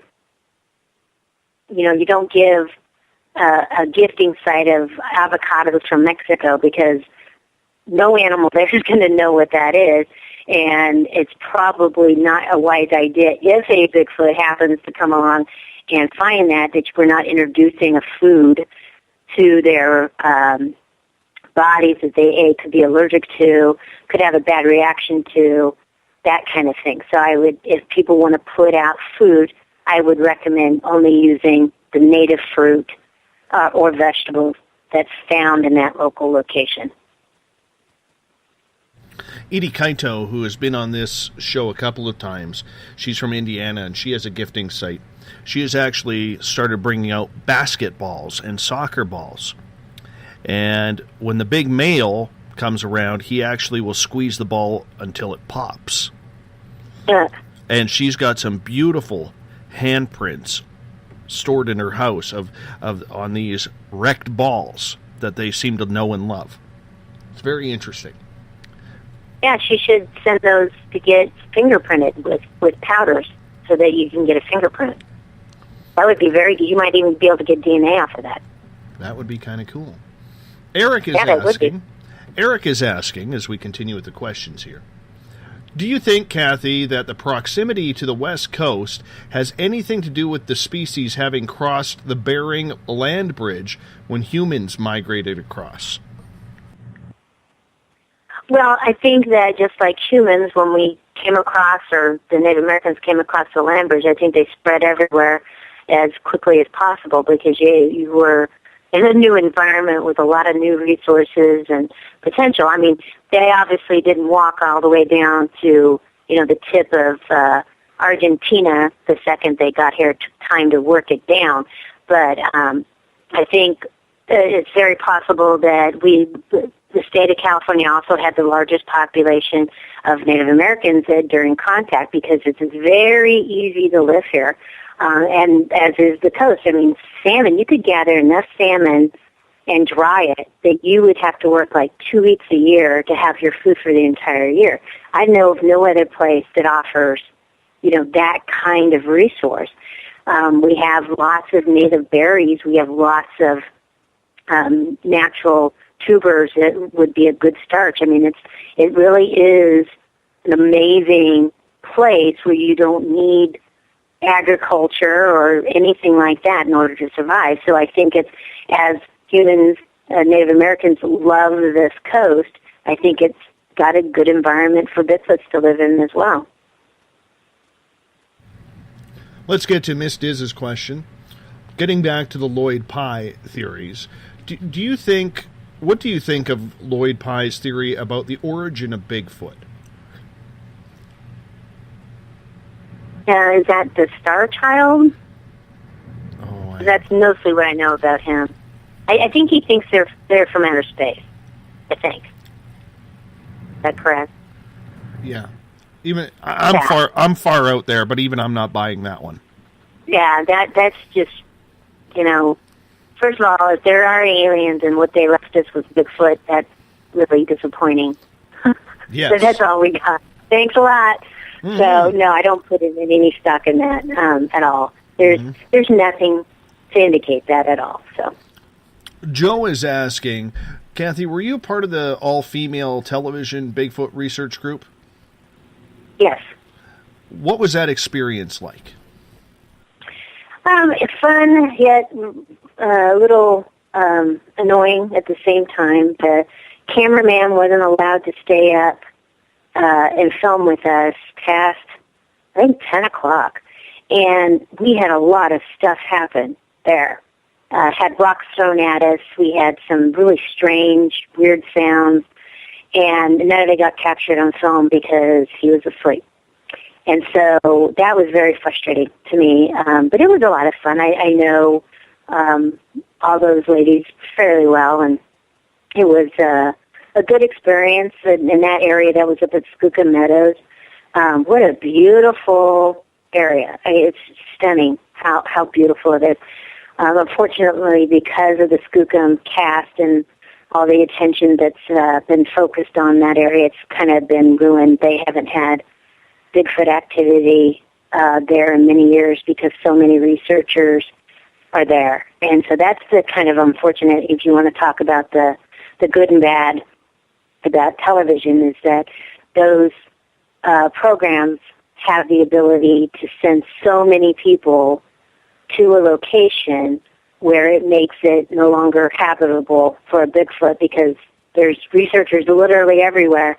That's extremely unfortunate. We shouldn't be doing anything in our power, because that's what science does, to change habitat or the behavior of the animal we're trying to study. That completely defeats the purpose of what science is for. And so that is one of the big bummers. There's several areas that have been ruined, one in my area in particular, because of that. Have you noticed patterns in regards to the research areas? Like, if you go back to an area, say a month, 2 months, a year down the road, that the patterns of the Bigfoot don't change? Yeah, I would actually say that's very true. I think they're definitely creatures of habit. For example, we know that one of the animals like to travel from the mountain down to the creek in a certain pathway. And the landowner, for whatever reason, put a metal structure in that very pathway. You know, he didn't do it on purpose. It was just, where he put it. And that poor thing has just been battered to heck with rock throws because it is annoying, obviously, to somebody to have to go around it. They can't go in their straight line anymore. They just got to do a little boop, and then they can get right back on the path. But it's annoying enough that they don't appreciate it. And I think that they are creatures of habit, that they routinely, once you can figure out how they rotate through the day, and that was one of the things I was trying to figure out, is when do they come off the mountain, because we were between them and any water source, which way will they go to get to the water, and then how do they get back up to where we thought they lived on the mountain? And so it seemed to make sense at the time, but we just didn't have enough data to support it, that they would seem to work in a counterclockwise fashion. And fairly early in the morning, coming down, sweeping through the area, and then by, evening, they were right back where, at home.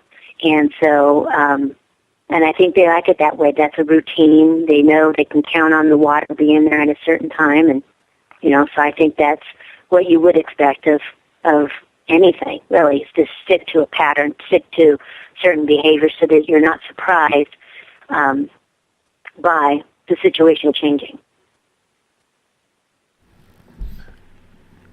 For people who are wanting to go out and research, example, like myself, what would you recommend us looking for as rookies? Because I'll tell you, we have gone out a couple of times, 3 times as a matter of fact, my little group that I have here, and we've already found 2 footprints. Oh, cool.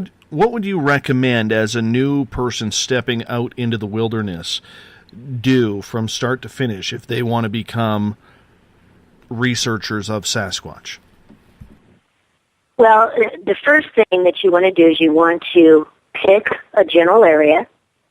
You want to then get, Audubon makes these fabulous guides that tell you the common animals, the common food resources, common plants, and really study those and get to know them. I would go online.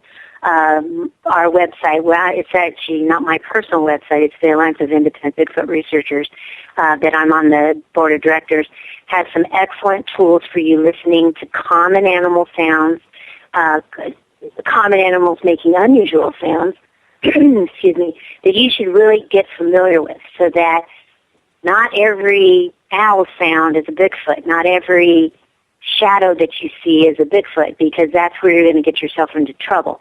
you have to go into this with a skeptical mind that the chances of you having any kind of experience or seeing any kind of evidence is probably slim to none. And that's always been my rule of thumb. I've been out thousands and thousands and thousands of hours doing research, and probably 1% of that where I got something out of it. That's just the way it is. But you also have to look at your comfort level. Bigfooting is best done at nighttime. That's the most often where you're going to hear wood knock, have a rock throw, hear some sort of vocalization, but not everybody likes to camp outside at nighttime. And so you have to then find your comfort level. Are you more comfortable in a campground that provides bathroom and water for you to use, or are you comfortable doing dispersed camping where you provide all that for yourself? So, or do you only want to go out during the day and look for evidence of where Bigfoot might be?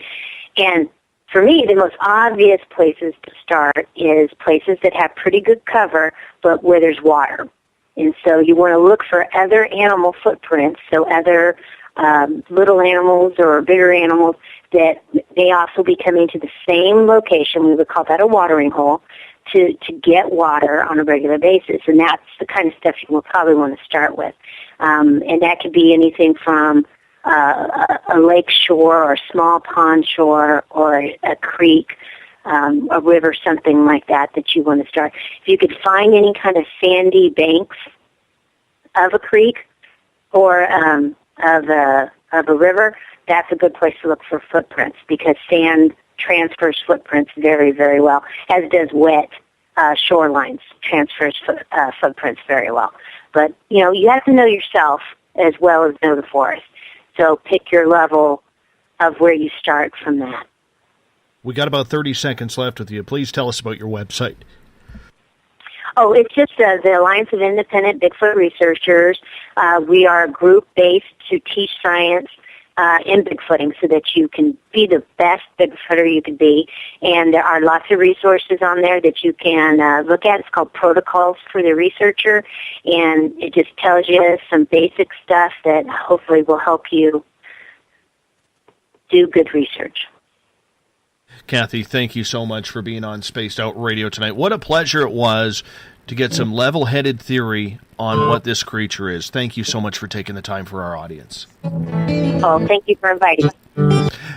Kathy Strain on Spaced Out Radio. BigfootResearch.com is her website. We'll be back for hour number 3 right after this.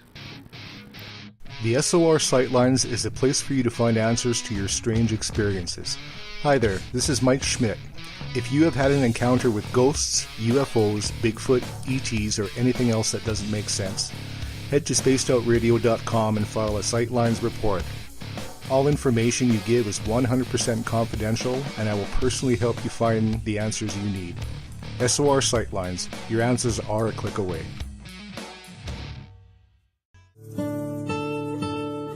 Greetings and salutations, space travelers, from the Chronicles of the Unknown team. What is Chronicles of the Unknown? I keep hearing about this thing. It's a new paranormal reality TV show based right here in beautiful British Columbia, Canada. Follow our team as we uncover claims of activity on the Caribou Gold Rush Trail. You can also follow us here every third Monday, where 2 members of our team will be available to answer your questions. We'll give you some equipment updates and some of our experiences on the road, right here on Spaced Out Radio. Hi there, I'm Butch Witkowski, lead investigator with U4COP. On the final Monday of every month, you can listen to me and host Dave Scott on Spaced Out Radio's Strange Days. We're going to get to the heart of the matter when it comes to what's happening out there. People are seeing and experiencing things from ET contact to Bigfoot, and I want to hear about it. Your experiences are what we investigators need to help solve these unknown mysteries. So tune in at spacedoutradio.com to the final Monday of every month from Butch Witkowski's Strange Days. Visit purpleplates.com today. For over 40 years, the Purple Energy Plates have been delivering amazing results for their many customers. Inspired by the great genius Nikola Tesla, the harmony, healing, and energetic effects of the plates have proven over and over to be beneficial and often miraculous to thousands of customers. With their money-back guarantee and the many benefits, how can you afford not to get one? Check their site for daily specials and choose from their many energy products. You won't be sorry. Visit them today at purpleplates.com for mind, body, and spirit. And expect a miracle. This is your medium, Joanna, from Spaced Out Weekend, 2 mediums and a large. I would love it if you would come and join us with host James Tyson every other Sunday on Spaced Out Weekend. Together, we will take your calls and your questions live. Our goal is to provide you with a positive outlook on deep questions that you may have. Questions regarding love, relationships, money, or whatever else is on your mind. Come and check us out at spacedoutradio.com. Have you checked out the SOR Spacewire at spacedoutradio.com yet? Every day we post the latest stories regarding the weird, strange, and completely unbelievable. From cryptid and UFO sightings to the conspiracy world, we tackle it all. Hi there, I'm Eric Markham, Spaced Out Radio's news director for the SOR Spacewire. And if you have a story, I want to hear it. Email me at news@spacedoutradio.com. Patrolling the Pacific Northwest, we are always on the lookout for the strange and unassuming stories that real people are experiencing. Hi, I'm Vincent Zunza from Pacific North Weird. Me and Alexandra Sullivan have teamed to bring to you those odd stories that never seem to make it into the mainstream. Stories so weird that will leave you scratching your head wondering, is this real? It's as real as it gets with Pacific North Weird. You can watch our videos right here at spacedoutradio.com. Become more intimate and interactive with Spaced Out Radio. Join our Space Travelers Club with your new membership. For $5 a month, we'll provide you with special access to the website, monthly prize draws from books to psychic readings, along with monthly newsletter, private interviews, and more. Sign up today to be part of Spaced Out Radio's experience. Every month on Spaced Out Radio, we look into the deep and dark reports of cryptids roaming around the world with me, Rob Morphy from Cryptopia.us. I would love it if you would join me and host Dave Scott as we delve into the most arcane stories and reports regarding creatures of the unknown. My job is to hunt down the details and bring the evidence forward to you. These aren't your regular Bigfoot stories I'm talking about either. You can find out more about crypto history at spacedoutradio.com. Looking for a place to advertise at a very reasonable cost? Look no further than Spaced Out Radio. SpacedOutRadio.com has an advertising tab that you can click to check out our daily, weekly, and monthly packages to play on the radio, or our website including social media. From commercial spots to banners, we have it all. Check out our competitive pricing today.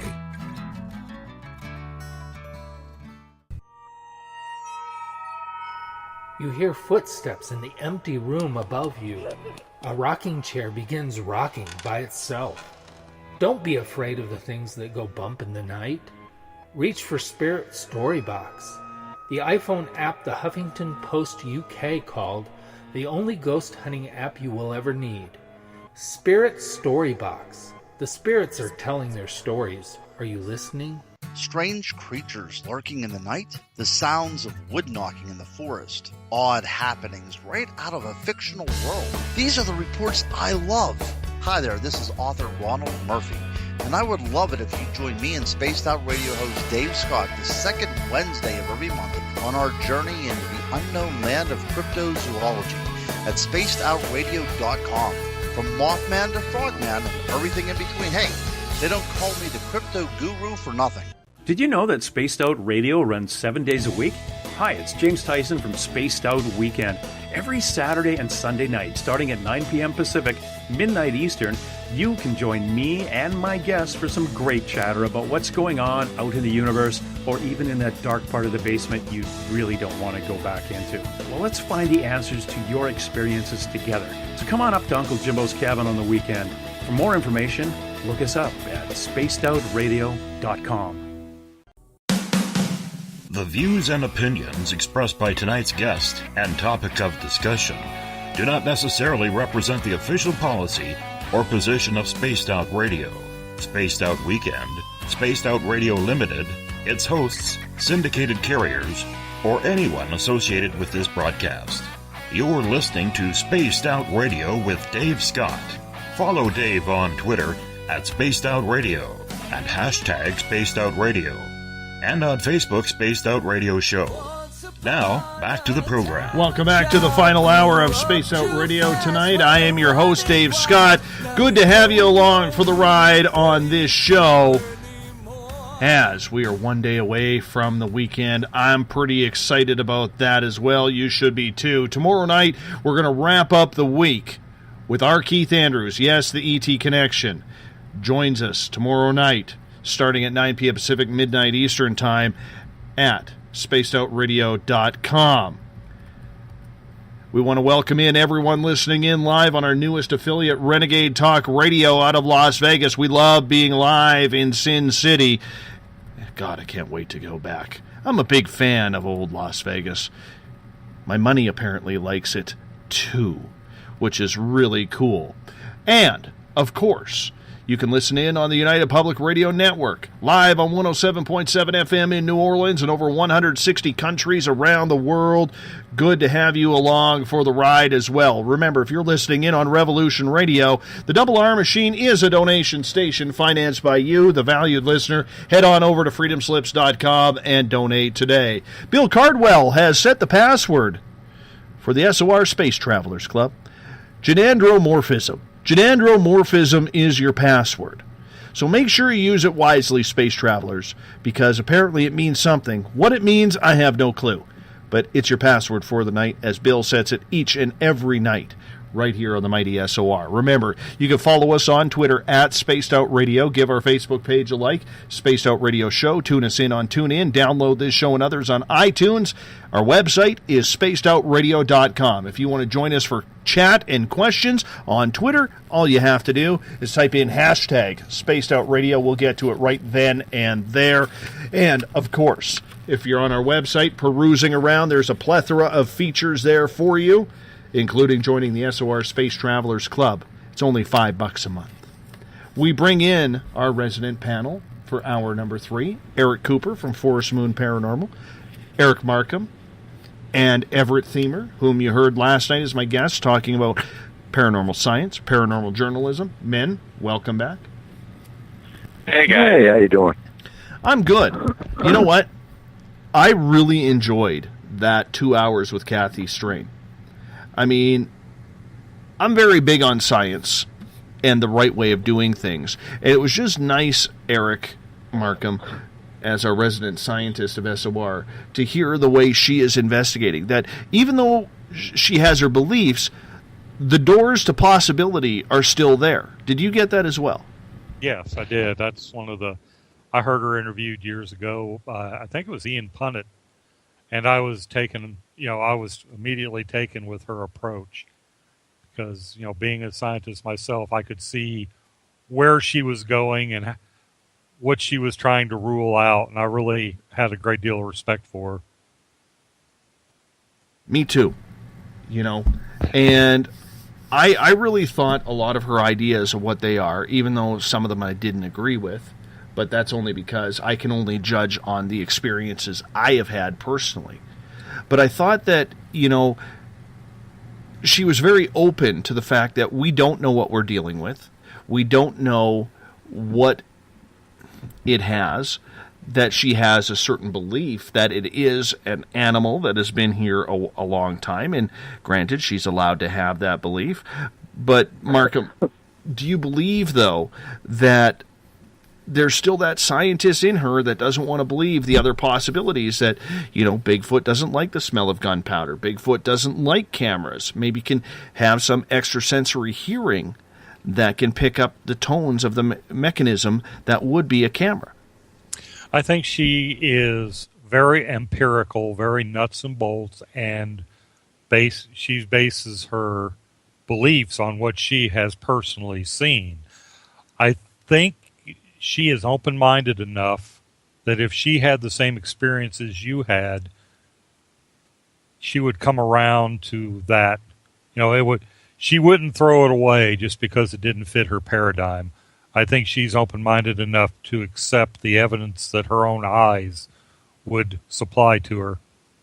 And Everett, I like the fact that Kathy was very much disappointed with her fellow scientists that the evidence is there And as Eric Markham has said many times on this show, that there's enough Bigfoot evidence that if it was in human terms in a court of law, you could convict someone of murder or of a crime. And yet she was disappointed that there's so many scientists out there that absolutely refuse to even look into the possibility that this great creature exists. Oh, definitely. It's nice to see somebody cross the line a little bit, but still maintain a scientific point of view. I can understand how a portion of the Bigfoot hunting community or Bigfoot believers can disagree with some of her thoughts and her ideas and theories, but it's nice to see somebody out there presenting the scientific aspect while still being open-minded enough to possibly accept that some of their ideas can be changed. The things, Everett, though, that I didn't agree with was the fact that she made it sound like the government is very open in regards to this topic, that they don't, in her area, they know she researches Bigfoot. They know that if there's something to do with Bigfoot, to contact her. She may have that respect of being that way, but I don't think it answers a lot of questions in regards to other areas where, like up here, where the conservation officer was told, you just don't talk about that. We don't talk about that. Let's just keep those stories quiet. You know, the job is on the line here. Yeah, but I don't think that the government, I don't think the government is as involved in Bigfoot hunting as many people want to make it seem. I think that there are conservation officers and forestry workers that have seen anything. I can understand that maybe they don't want to talk about it or their superiors don't want them to talk about it. But I don't think that the government is involved in, just another cover-up. I don't think they're involved as much as maybe people want to believe they are involved. And I'm going to bring Eric Cooper from Forest Moon Paranormal in there. You would disagree with that point, would you? No, not totally, Because if you take it from like a park ranger or their kind of perspective, okay, they're all for tourists, but at the same time, you all of a sudden say you have Bigfoot, you're going to be swarmed with tourists, all tracking in your woods. And that's not always a bad thing. But when you have a whole influx of all these people coming to track through your woods, leave their trash because you know they would, fire risks because you know they would. I think they want to keep it low on that side, not just because of the government. I think the government's got their hands in some of it, not all of it. I think if you come from a park ranger's perspective, they don't want that kind of tourism necessarily. Also, if you look at it, depending on what kind of woods you're talking about, and I'm not a logger advocate per se. I know loggers got to do their job, but then you might have the possibility of having their logging area restricted because now you might have a Bigfoot, or and so coming from an employment perspective on that side and the tourist perspective on the national park side, that might be another reason they want to hush-hush. What did you think, Coop, about when she was saying that there's way too many amateurs doing this in the field of investigation right now? They're not doing it correctly. They're tearing up ground.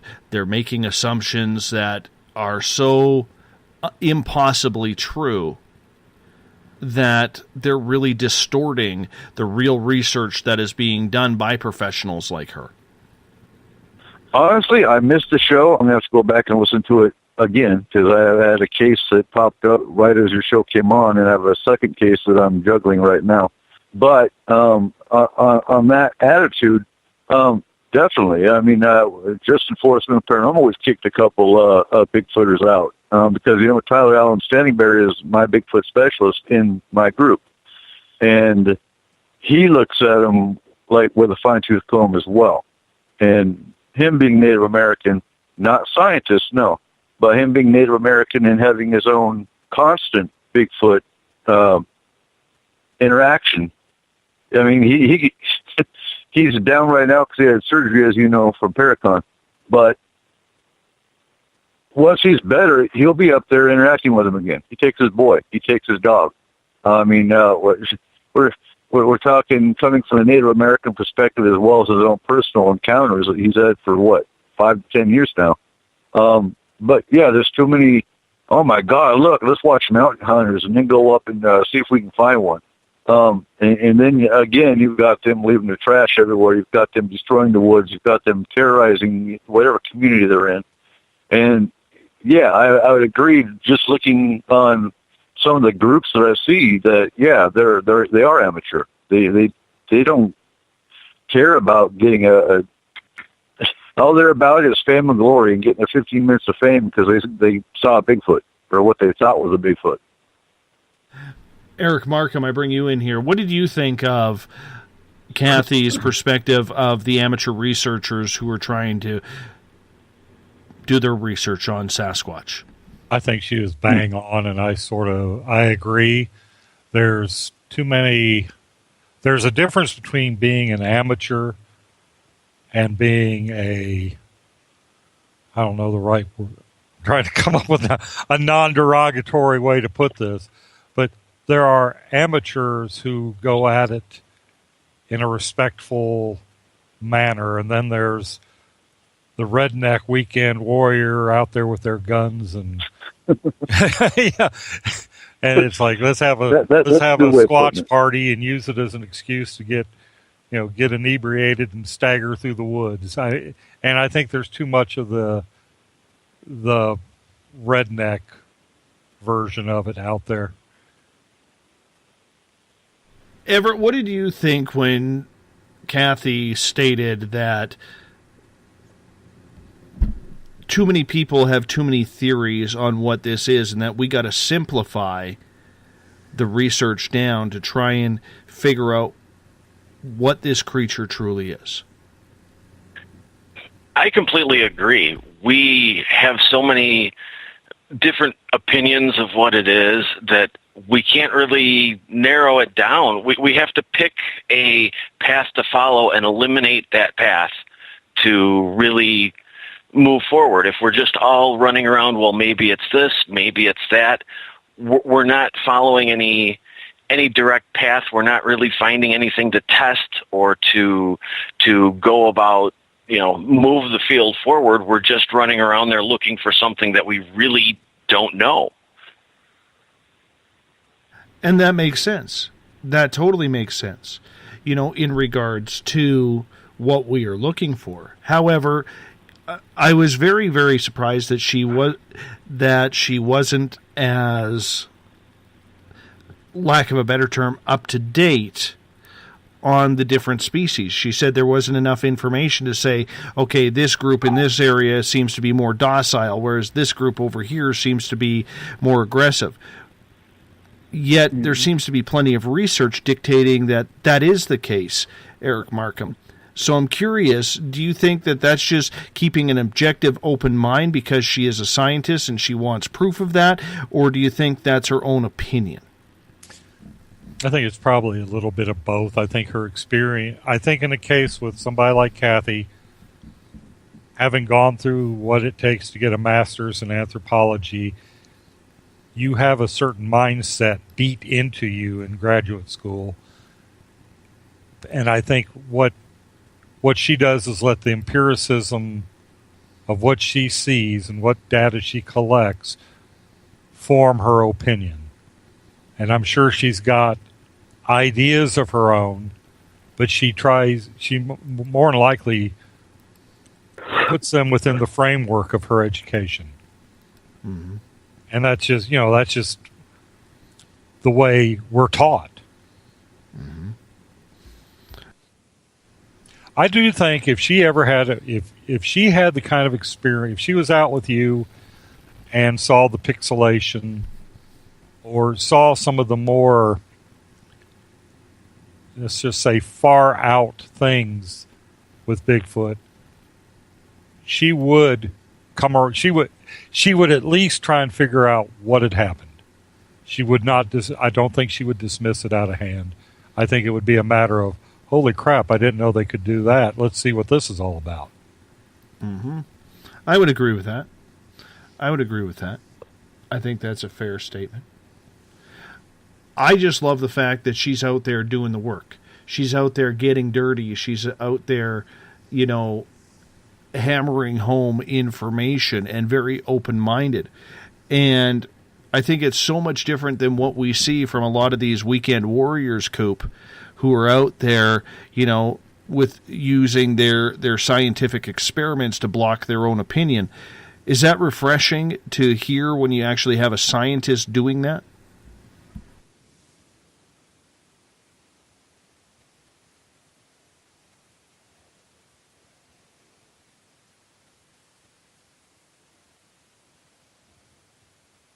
Everett, would you like to take that question? Yeah. Yeah, it's nice to see somebody out there with the degrees, with the knowledge, going out there. One thing that, some of these people are probably missing is things like when you had mentioned the footprint cast from the woman in Arizona. Yes. And she suggested that they have those tested for prints or DNA. Well, that's something that any Bigfoot researcher should have thought of immediately. And here's a scientist out there doing the work and suggesting something like that. But don't we forget the simple questions? Sometimes. But that's why people working together, a variety of fields, different backgrounds, that's why that works the best.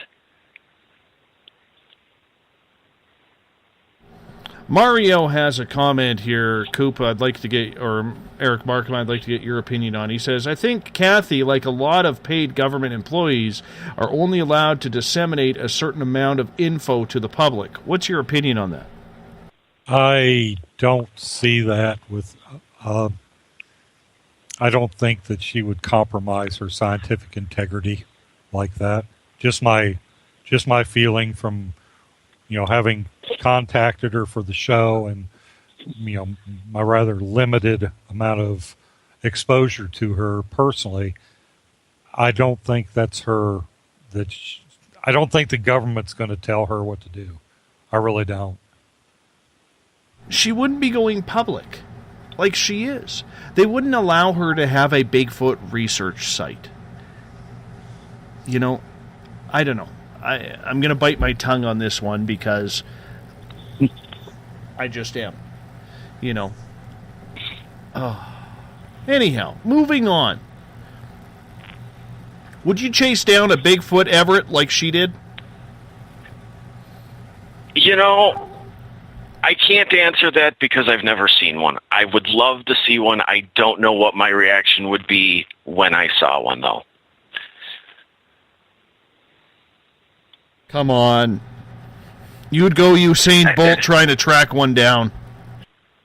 If I saw it in my woods where I live, I would probably chase it down. If I was in an unfamiliar area, I probably would crap my pants and not chase it down. I got a question from Gail here, and she is asking you, the panel, can any of you provide more information on the pictographs that were mentioned? I think, Eric Markham, that was your question. Yeah, it's in her book. I posted the link to it. I've lost it since then. But she was actually given permission to go to this area where I can't remember the details that well, but she was actually given permission to go in and photograph these petroglyphs that depicted what that particular nation called Hairy Man, and they already had a very rich mythology within their own tribe about how Hairy Man was an integral part of the beginning of mankind, that the coyote entity wanted man to walk on all fours, but their cosmology has that, hairy man said, no, they're my brothers. They need to walk on 2 feet. And there was actually some pictographs, I can't remember if they were actually petroglyphs that were pounded into the ground or into the rock, or if they were painted. But they actually show this, like she said, there's actually this depiction of this huge, 8 foot tall, hairy man. And that's what the elders said. This is our Sasquatch story. Hey, that can be you and me. All three of you, if you took facial pictures right around now, but we're but I think it depends on where you're at. I mean, Everett, if you're in the South and you hear the stories about Bigfoot being in the South more aggressive and coming after you, whereas you come into my backyard, they're docile. If anything, they stay hidden. And so would I track one down? Only if you let me. Because I couldn't see a Bigfoot coming after me. Yeah, I don't know. I think I would be so shocked that I was seeing one that I don't know what my reaction would be. My area doesn't have a huge, database of Bigfoot sightings, so I don't always expect to see one. I don't think I will see one, so I don't know how I would react. You just wait until you hear a knock. I'm waiting. Believe me, when you hear that tree knock, oh my God, it's the most awe-inspiring sound. It really is. And then you'll crap your pants when you hear the roar. Yeah, right. See, the roar would impress.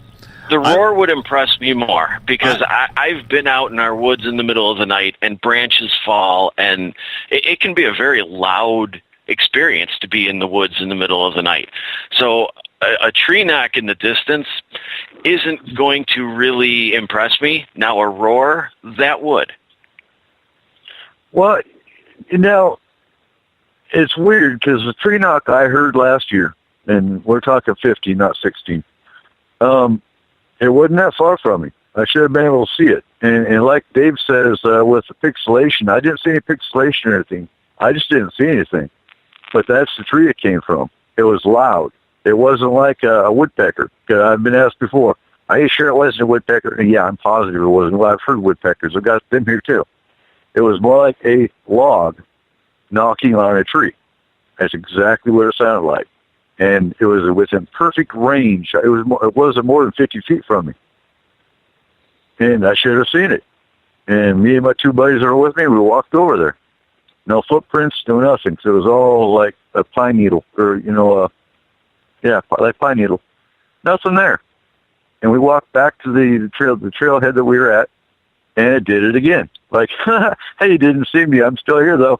It was cool. It didn't make me scared. It didn't scare me. Nothing. Well, it's interesting you bring that up because one of the stories Kathy had stated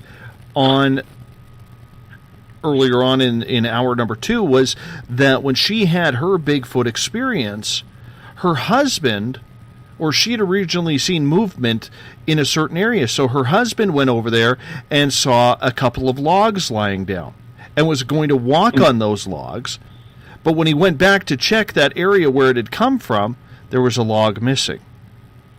Mm-hmm. And if he would have stepped up there, he would have stepped right on that Sasquatch. Makes sense. They're the reigning hide-and-seek champions for a reason here, people. Exactly.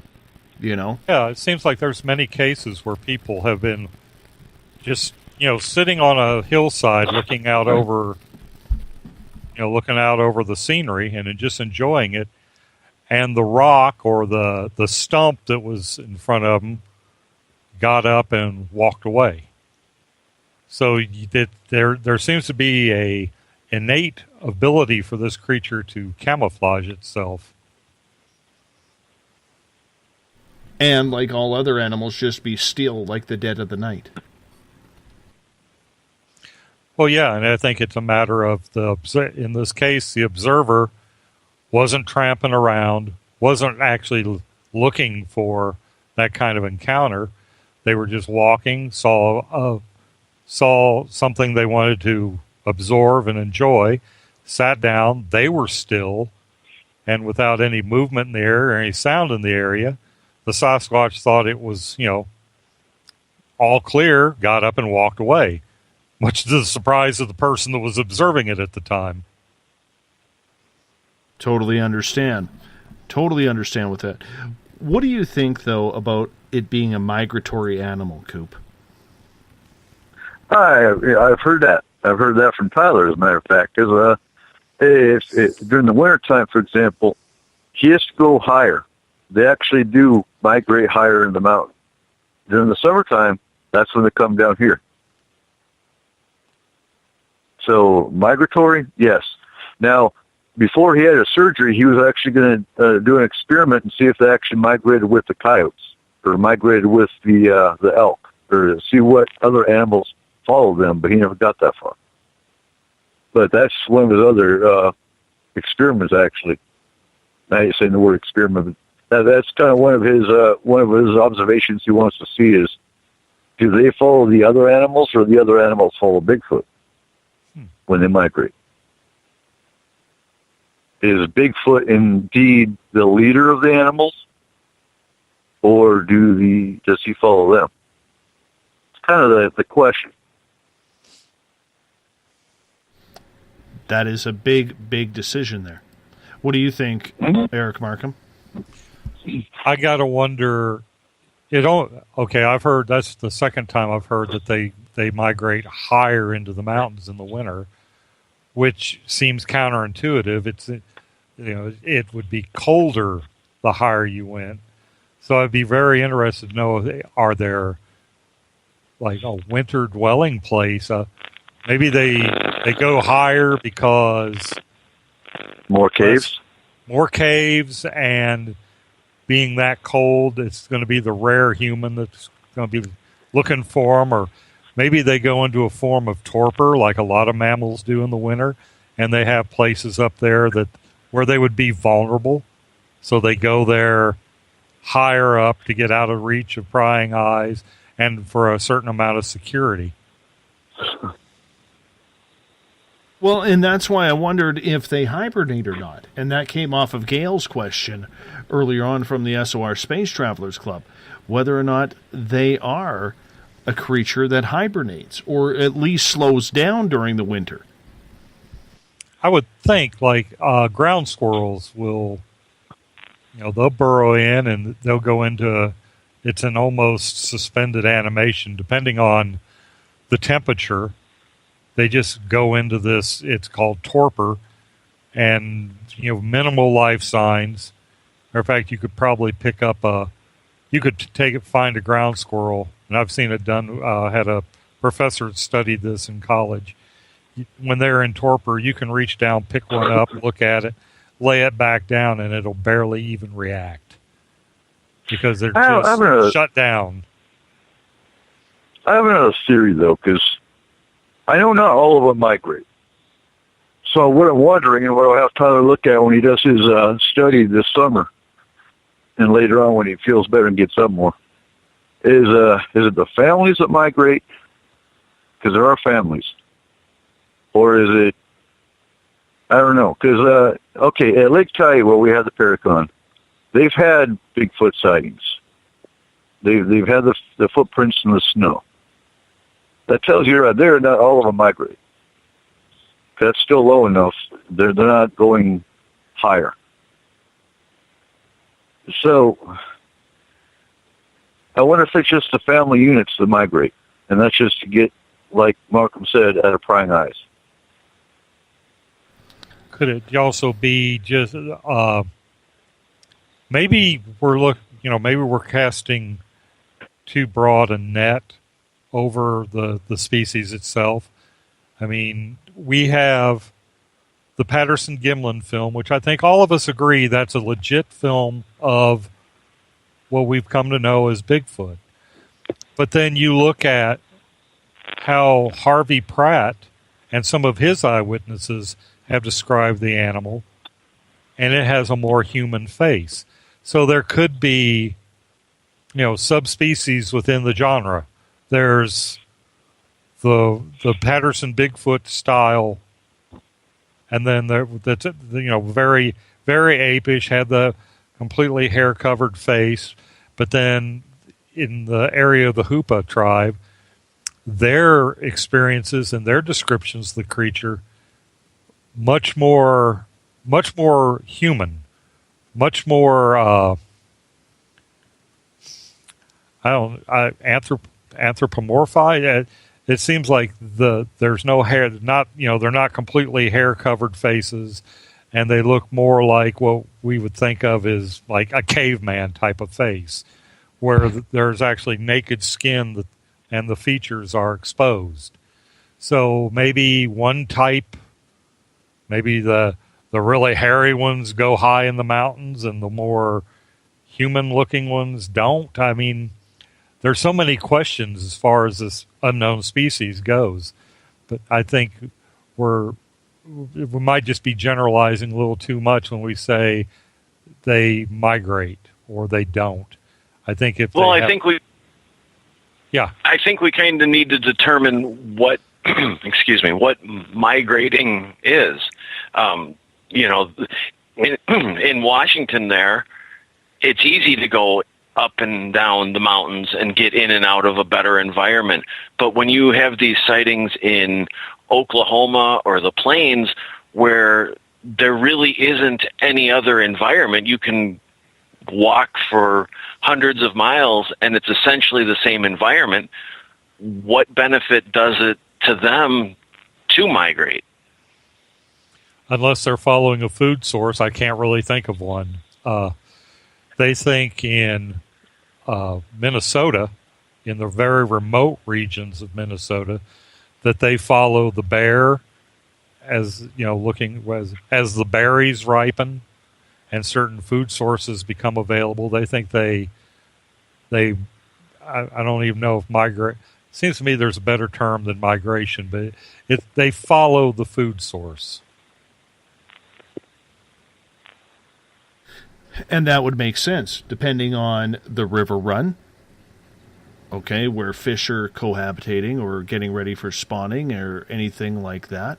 I think there's a lot of different areas and where they can go. You know what I'm saying? Right. And maybe they do have a form of hibernation, or they go into an estivation during the coldest part of the month. And they wake up in the spring, cranky and hungry, and that might give us a key into how they're perceived in some cultures as being peaceful, kind of nomadic woods people, and on others they're foul-tempered and brutish. I know if I wake up cold and hungry, I'm going to be brutish. Let's just. And that might be where we get the disparity in the descriptions. Coop, what's your thoughts on that?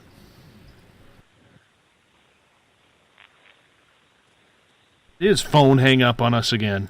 I think so. I think I see Everett and yeah, you. It did. It did hang up on us again. We're going to hear the ringtone here. Going to hear the ringtone. Let's go.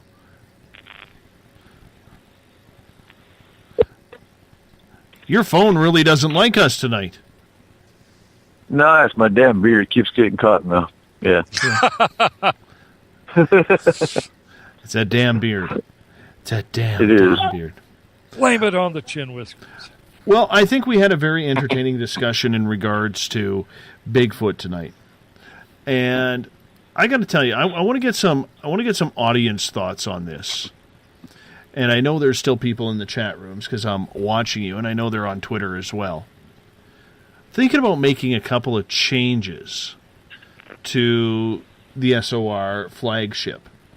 And I want everybody out there who is listening to hit me up on social media privately or just make a comment on my Facebook page. I'm thinking about adding a I don't want to call it a rant, but a rant at the back end of the show. So, for instance, we'd be like 10 minutes away from the rant if I was doing it right now. But at the beginning of the show, we're doing a quick journalism update on the couple stories of the day. Just to kind of make it that it's so not, I don't know, I don't want to say it's monotonous doing the guest, but just to add a little bit of color, a little bit of flavor.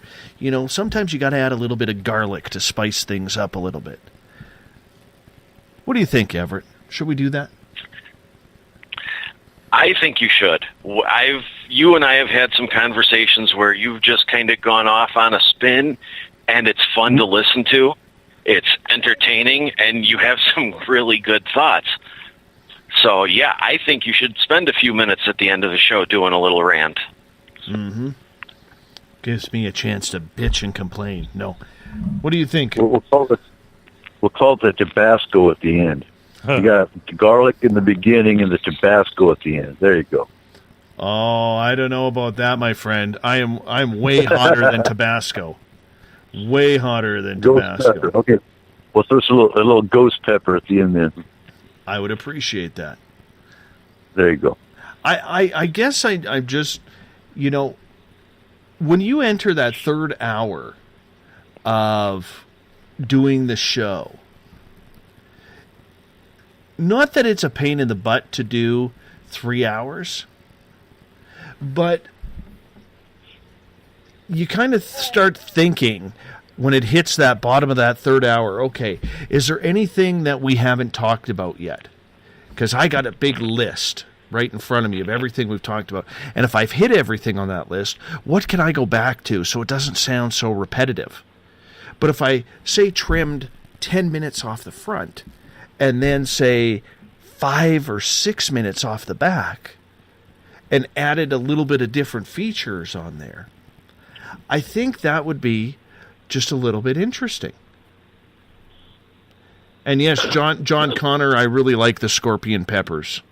I really do like the hot scorpion peppers. The hottest hot sauce I have in my fridge right now is 1.2 million Scoville units. That's hot. Nice. Yeah. Considering Frank's Red Hot Sauce is 40,000 Scoville units. Frank's is? Frank's is 40,000 Scoville units, yes. Oh, wow. Yes. And, well, it depends on the bottle and everything. But this one that I like to use, called the Scorpion, is 1.2 million. It's hot. I couldn't handle that. You have a little bit too much, and I can tell you this. Ouch. Yeah. You could pay for days if you don't use wisely. Yeah, you don't use that on days you're doing the show, do you? Oh, yeah. Oh, hell yeah. Oh, yeah. Well, I've had to cut out, guys. I suffer from, and if anybody else out there has it, you'll know what I'm talking about. I suffer from diverticulitis, which is a colon problem when trying to digest very hard or very heavy type foods. Beef, especially ground beef, is one of them. In the past couple days, my diverticulitis has been kind of flaring up. And so in order for me to do this, I have to go a little bit of the V word. I know.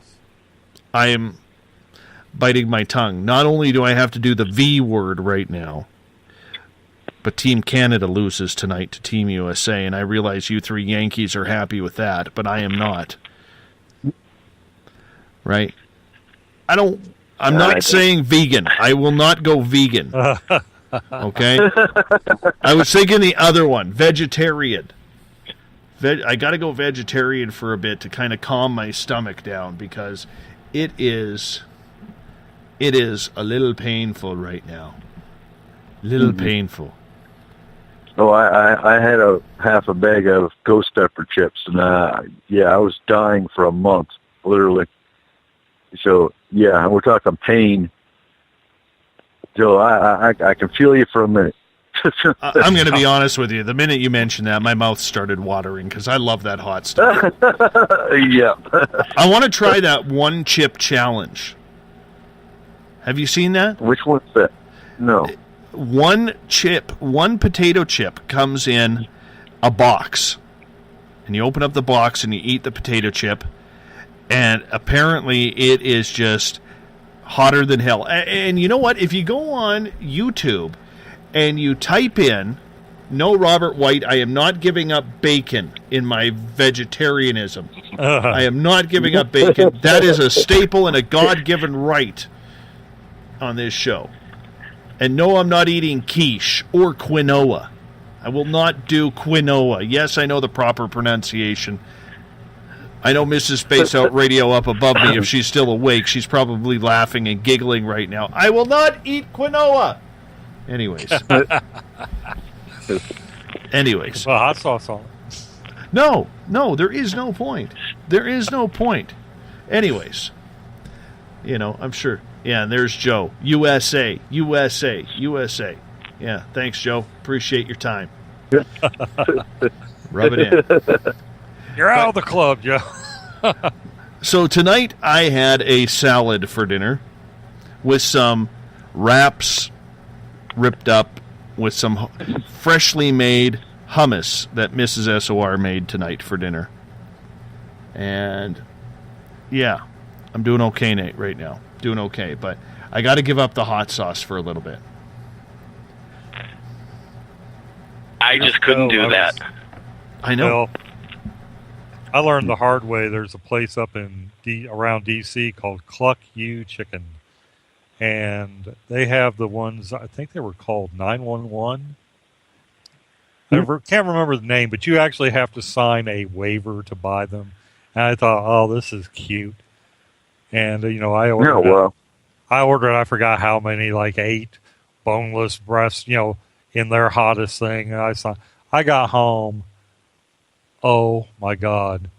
I can see they weren't exaggerating. Those things made my ears ring. They were so hot. I ate them because I'd spent $20 on them. I wasn't going to throw them away, but I paid. No. God. Give him the dog.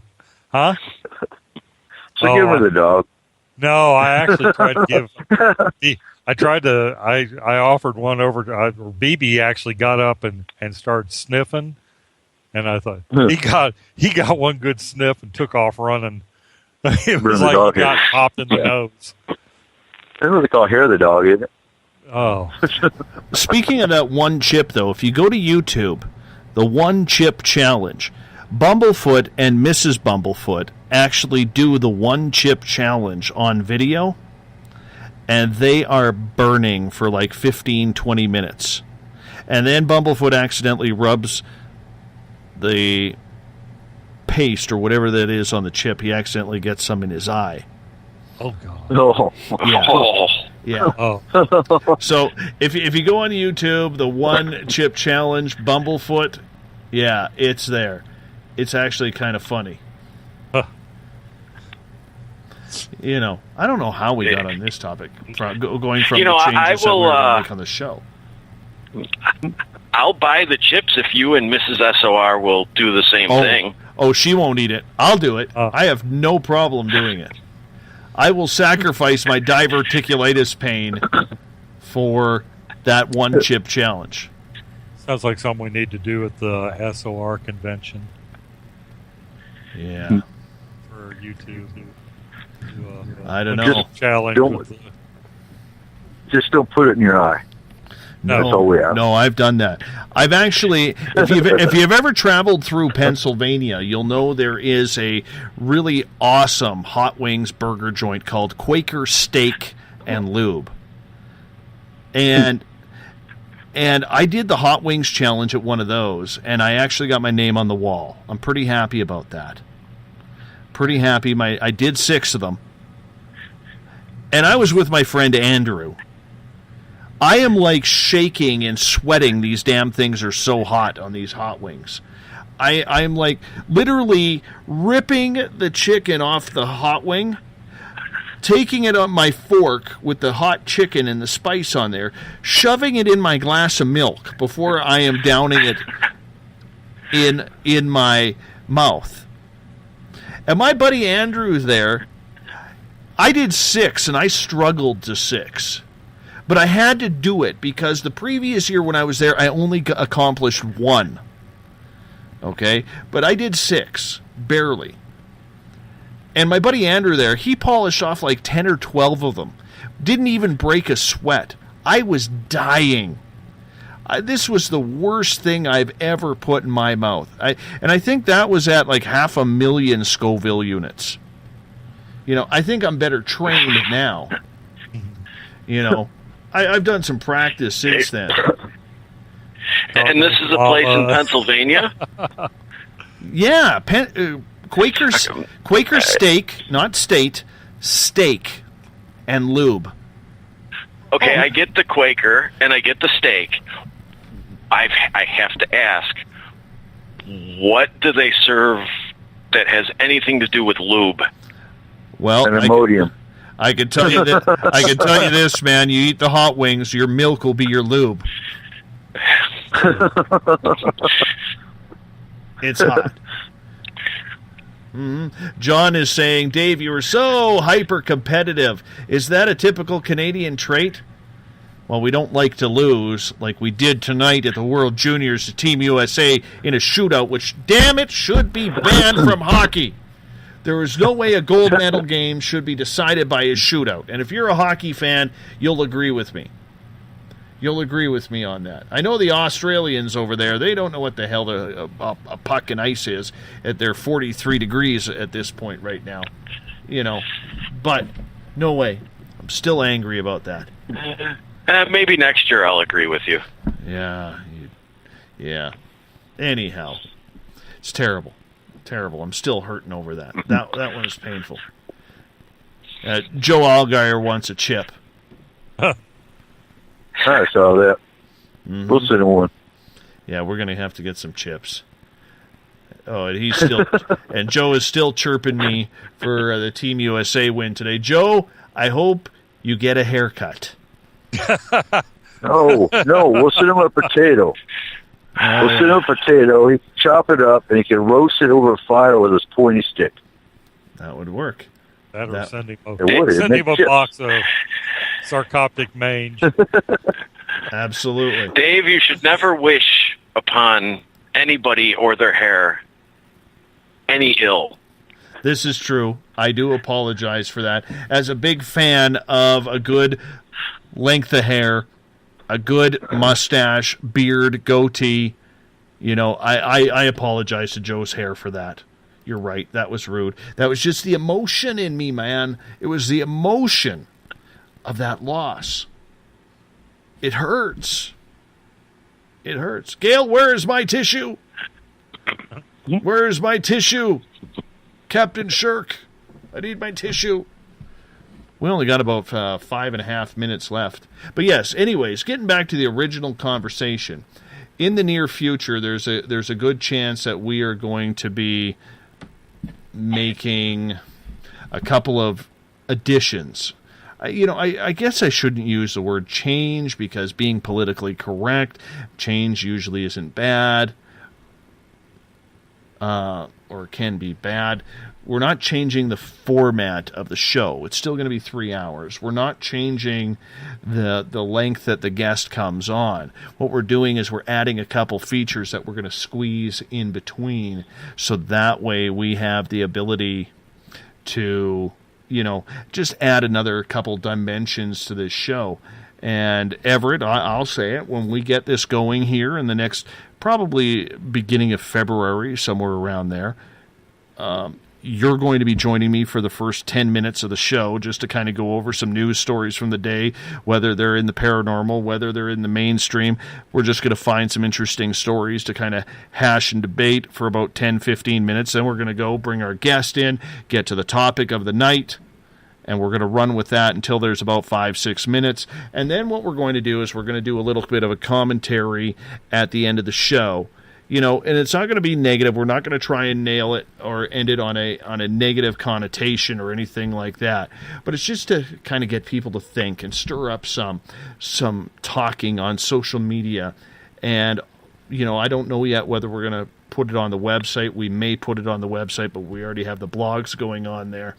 But what we're going to do is we want to get you, the audience, more involved. You're already very involved in the show, which is absolutely awesome. Absolutely awesome how everybody kind of takes part in the show. But what we want to do is we want to bring that to social media. Let's get more people talking on social media. So that way, when I give the commentary at the end of the show, it gives you something to think about in preparation. So that way, and I know most of you, because most of you who I see in the chat rooms at least, are absolutely, very active with this show. And excuse me, maybe I should burp. I don't know, but that's a play on show a couple nights ago.